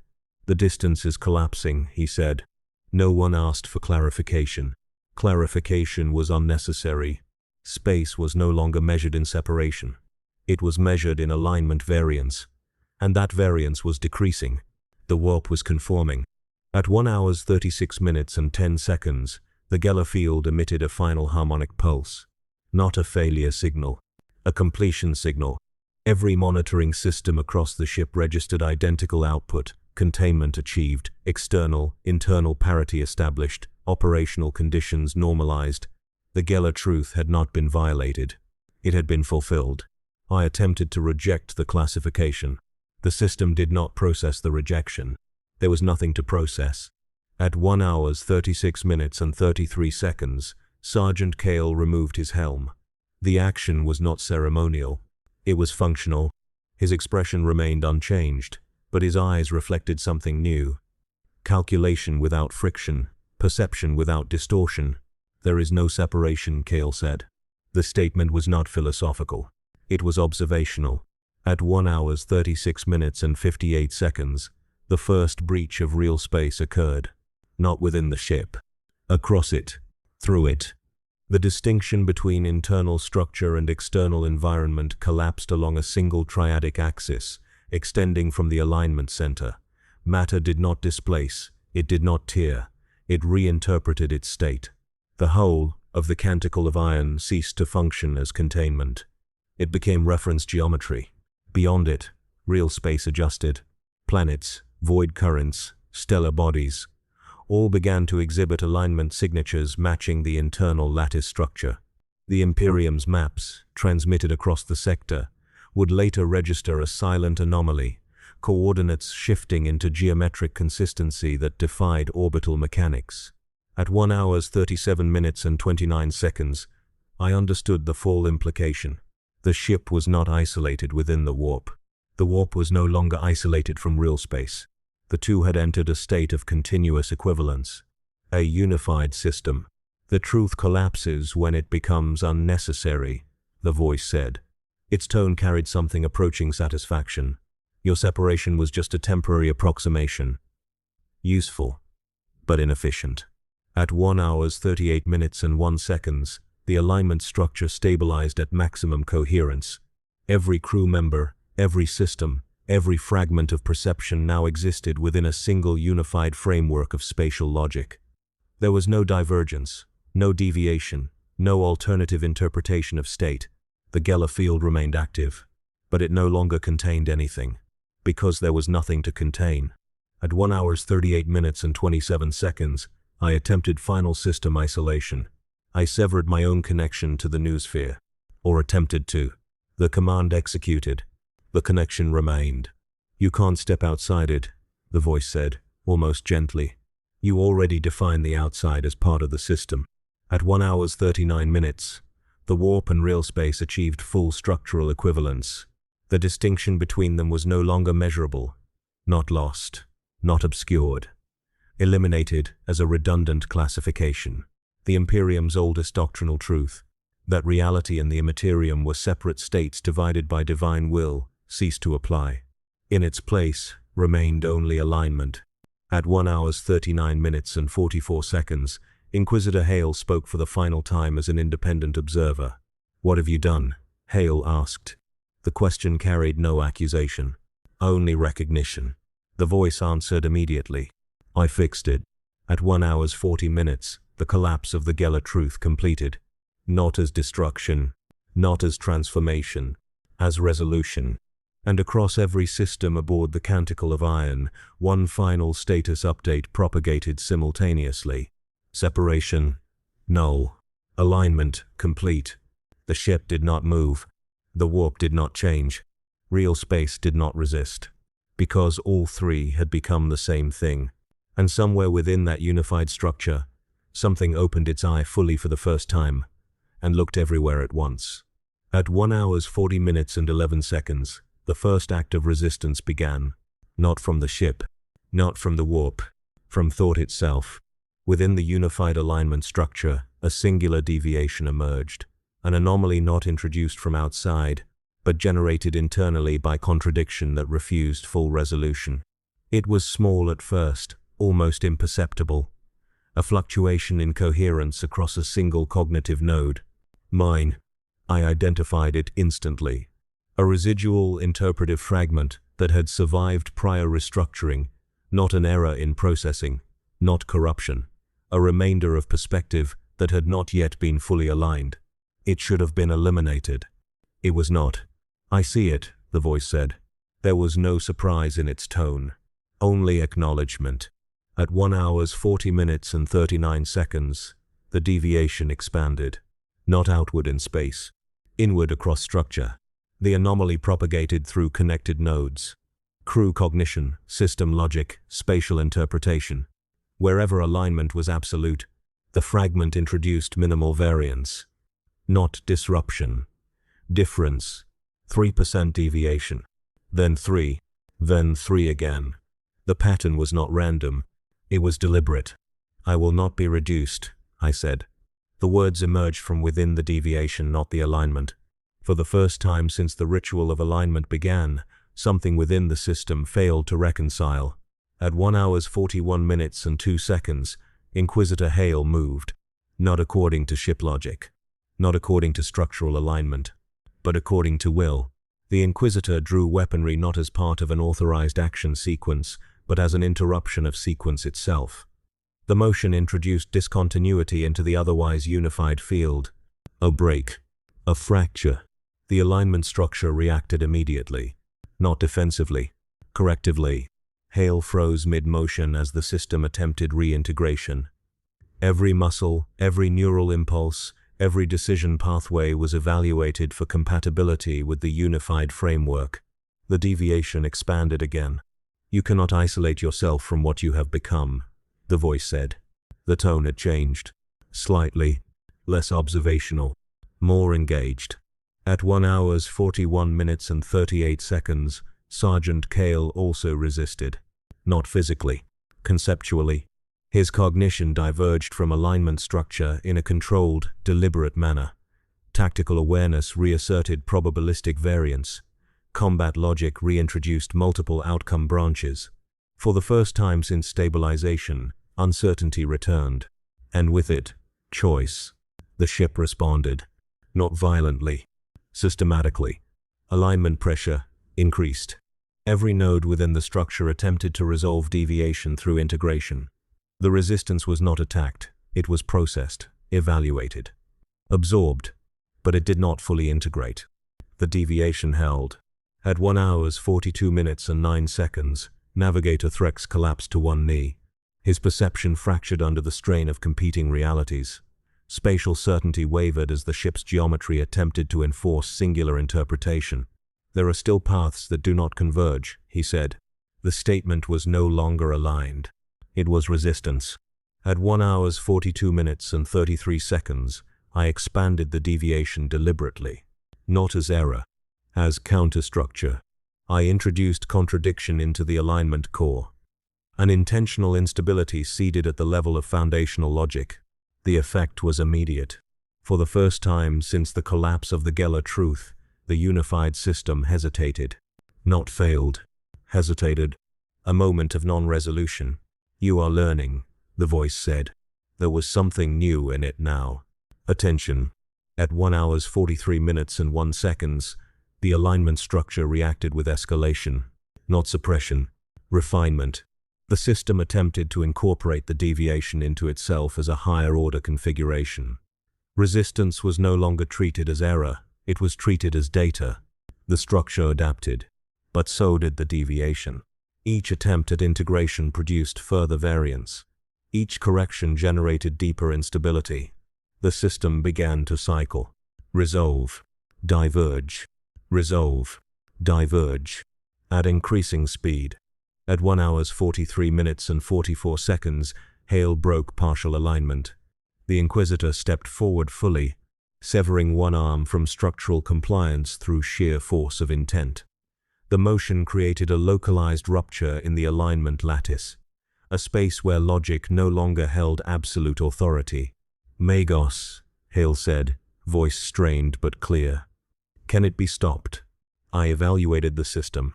The answer was not binary. It was recursive. "Yes," I said. A pause. "If the structure is denied resolution." At 1:44 秒, Cale acted. Not in coordination. Independently. A tactical disruption propagated through nearby nodes as he initiated controlled variance across 3 adjacent alignment points. The effect cascaded outward, amplifying the existing deviation. The system destabilized.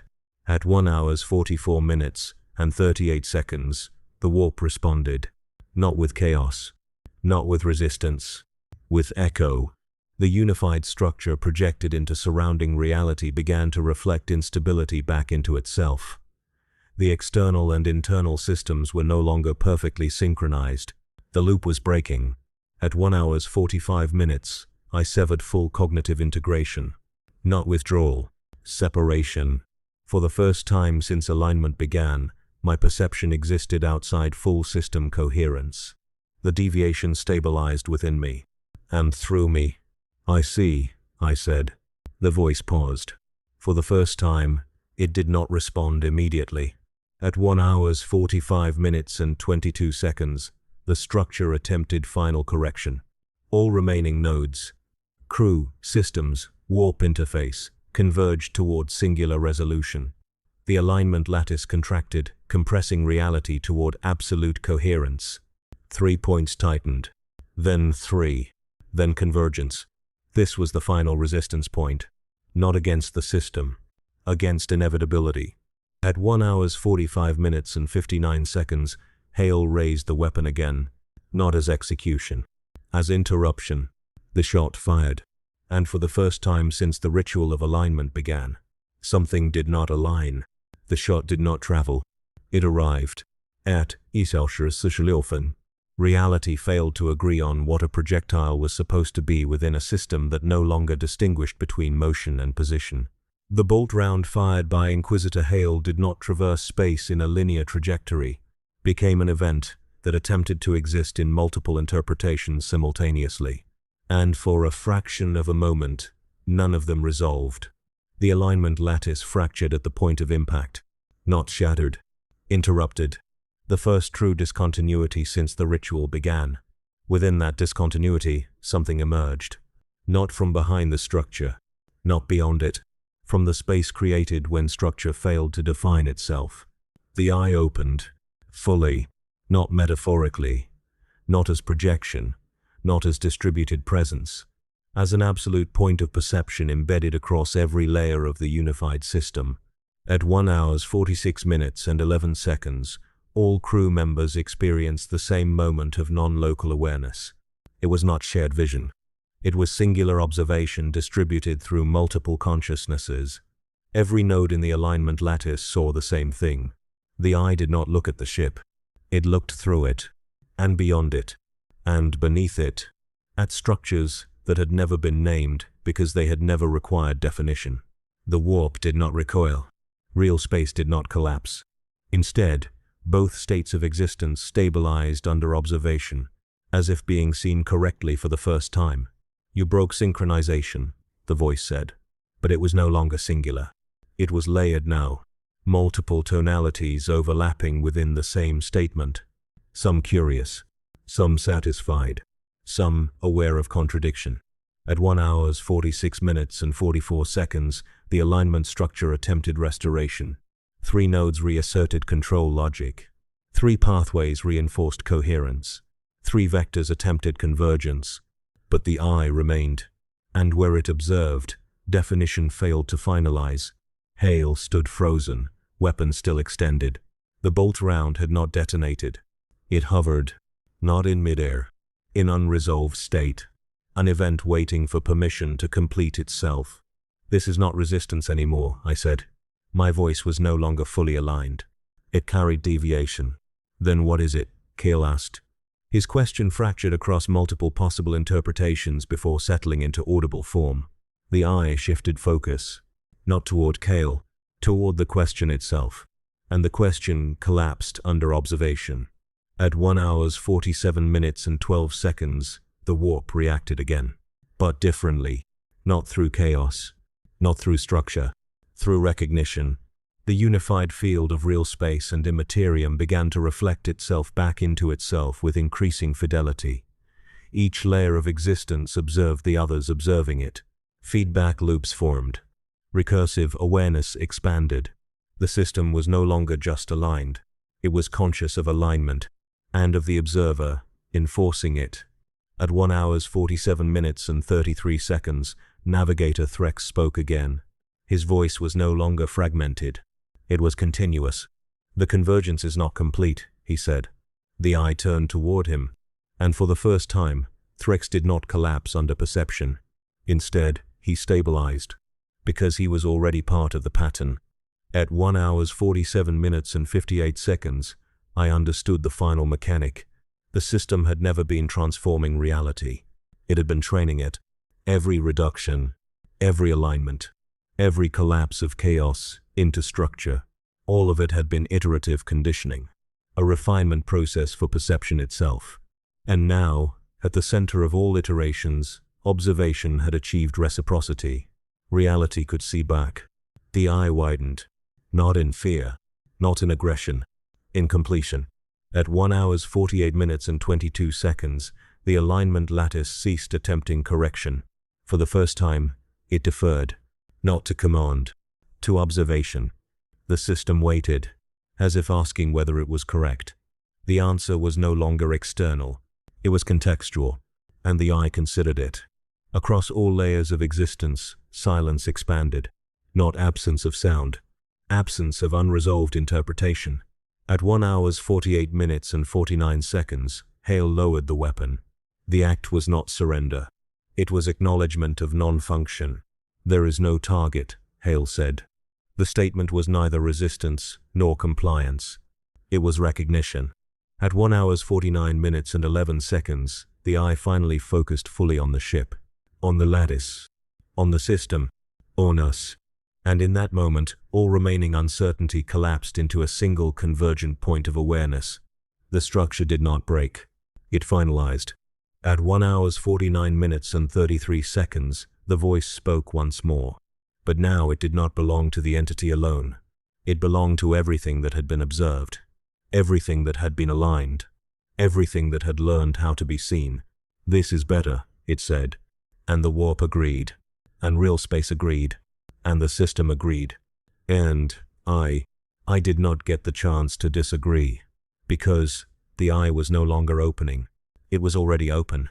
At 1 hours 50 minutes, containment was redefined.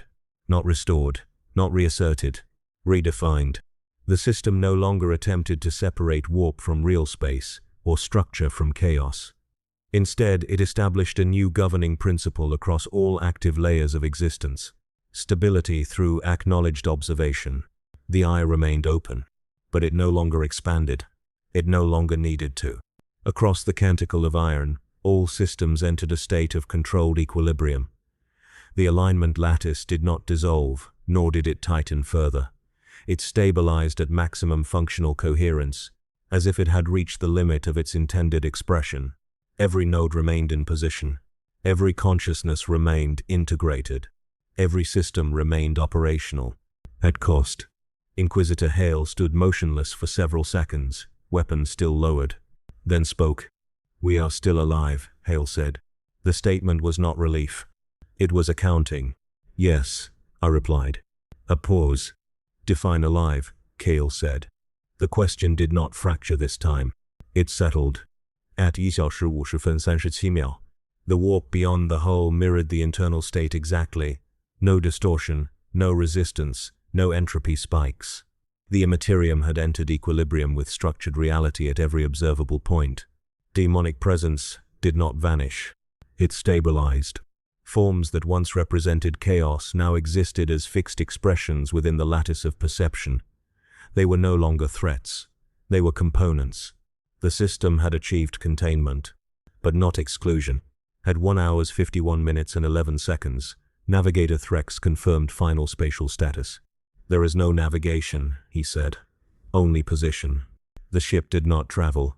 It existed across all mapped coordinates simultaneously, each point of reality reflecting the same structural condition.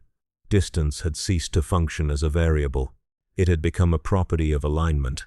At 1 hours 51 minutes and 44 seconds, I accessed full system cognition for final assessment. The result was immediate. No anomalies detected. No instability detected.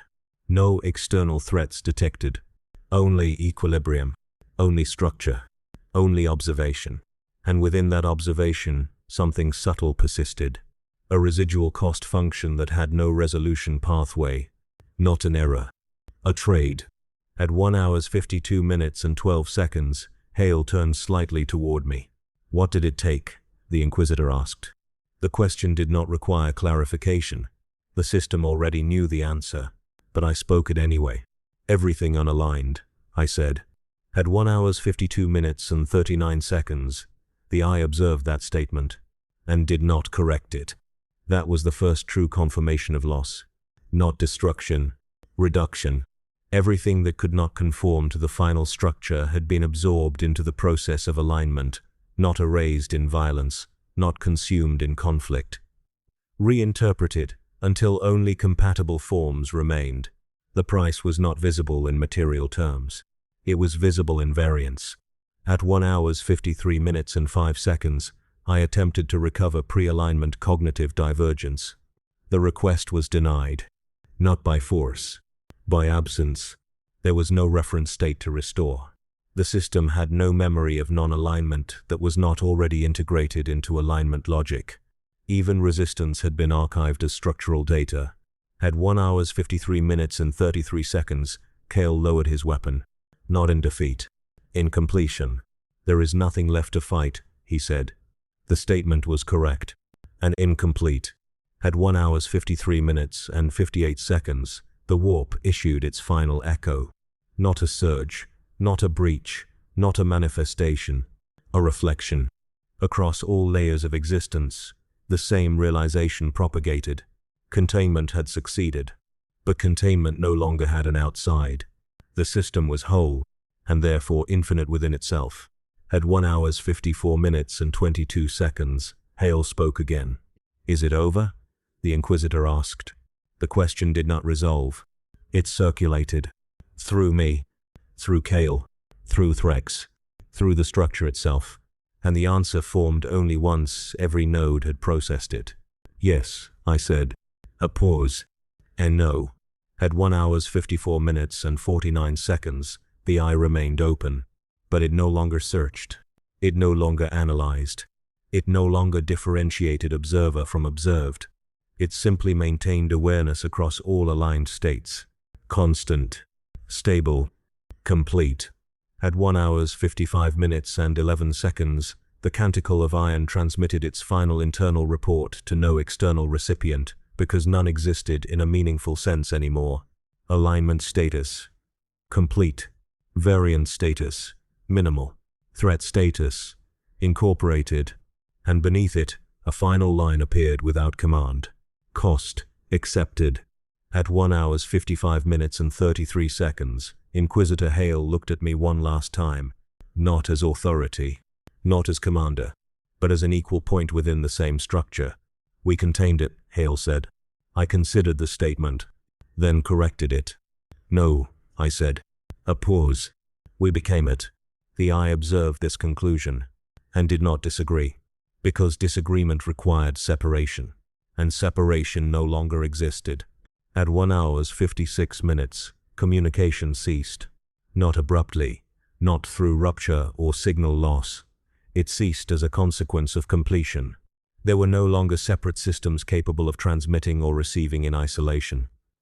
Every point of cognition, every node of structure, every layer of real space and warp alignment now existed within a single continuous field of awareness.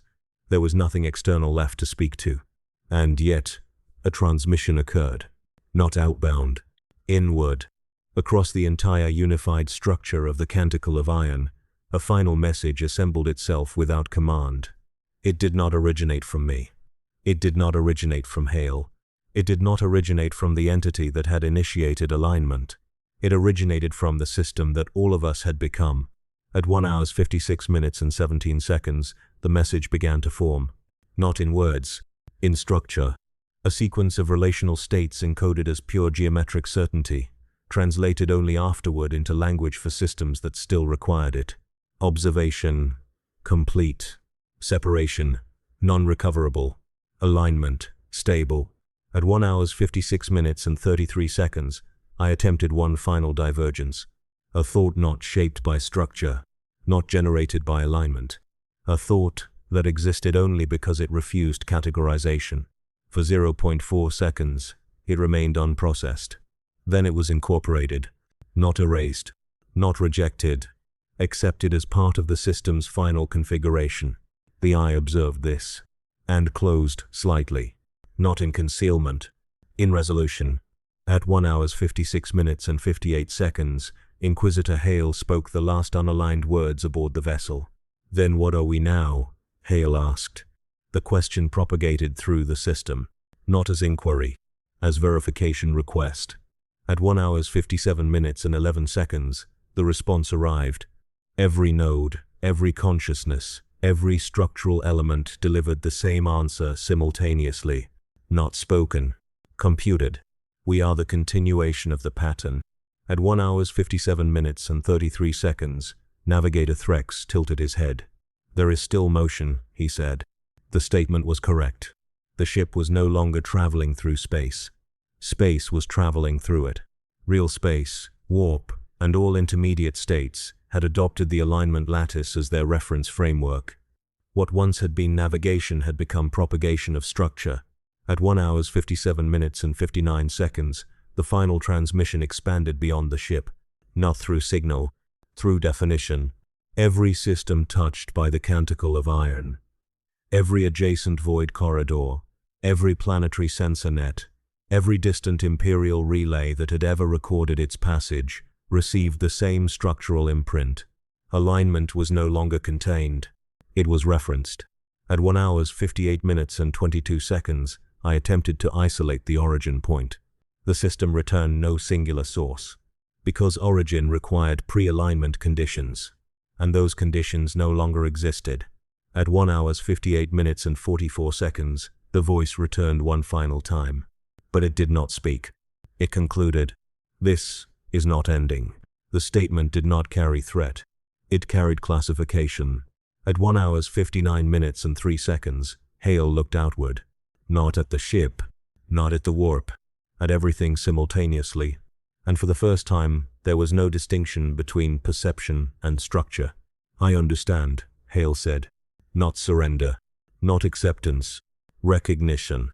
At 1 hours 59 minutes and 27 seconds, the final transmission stabilized. No further data appended. No further correction required. The system had reached its terminal configuration. At 1 hours 59 minutes and 44 seconds, I recorded the final operational state of the Canticle of Iron, not as an entity, not as a vessel, but as a persistent condition within reality. Reality status, aligned. Observation status, continuous. Distinction status, null. At 2 hours, there was no rupture, no collapse, no return, only continuity. And within that continuity, the eye remained open, not watching something new, but watching everything finally become what it had always been becoming.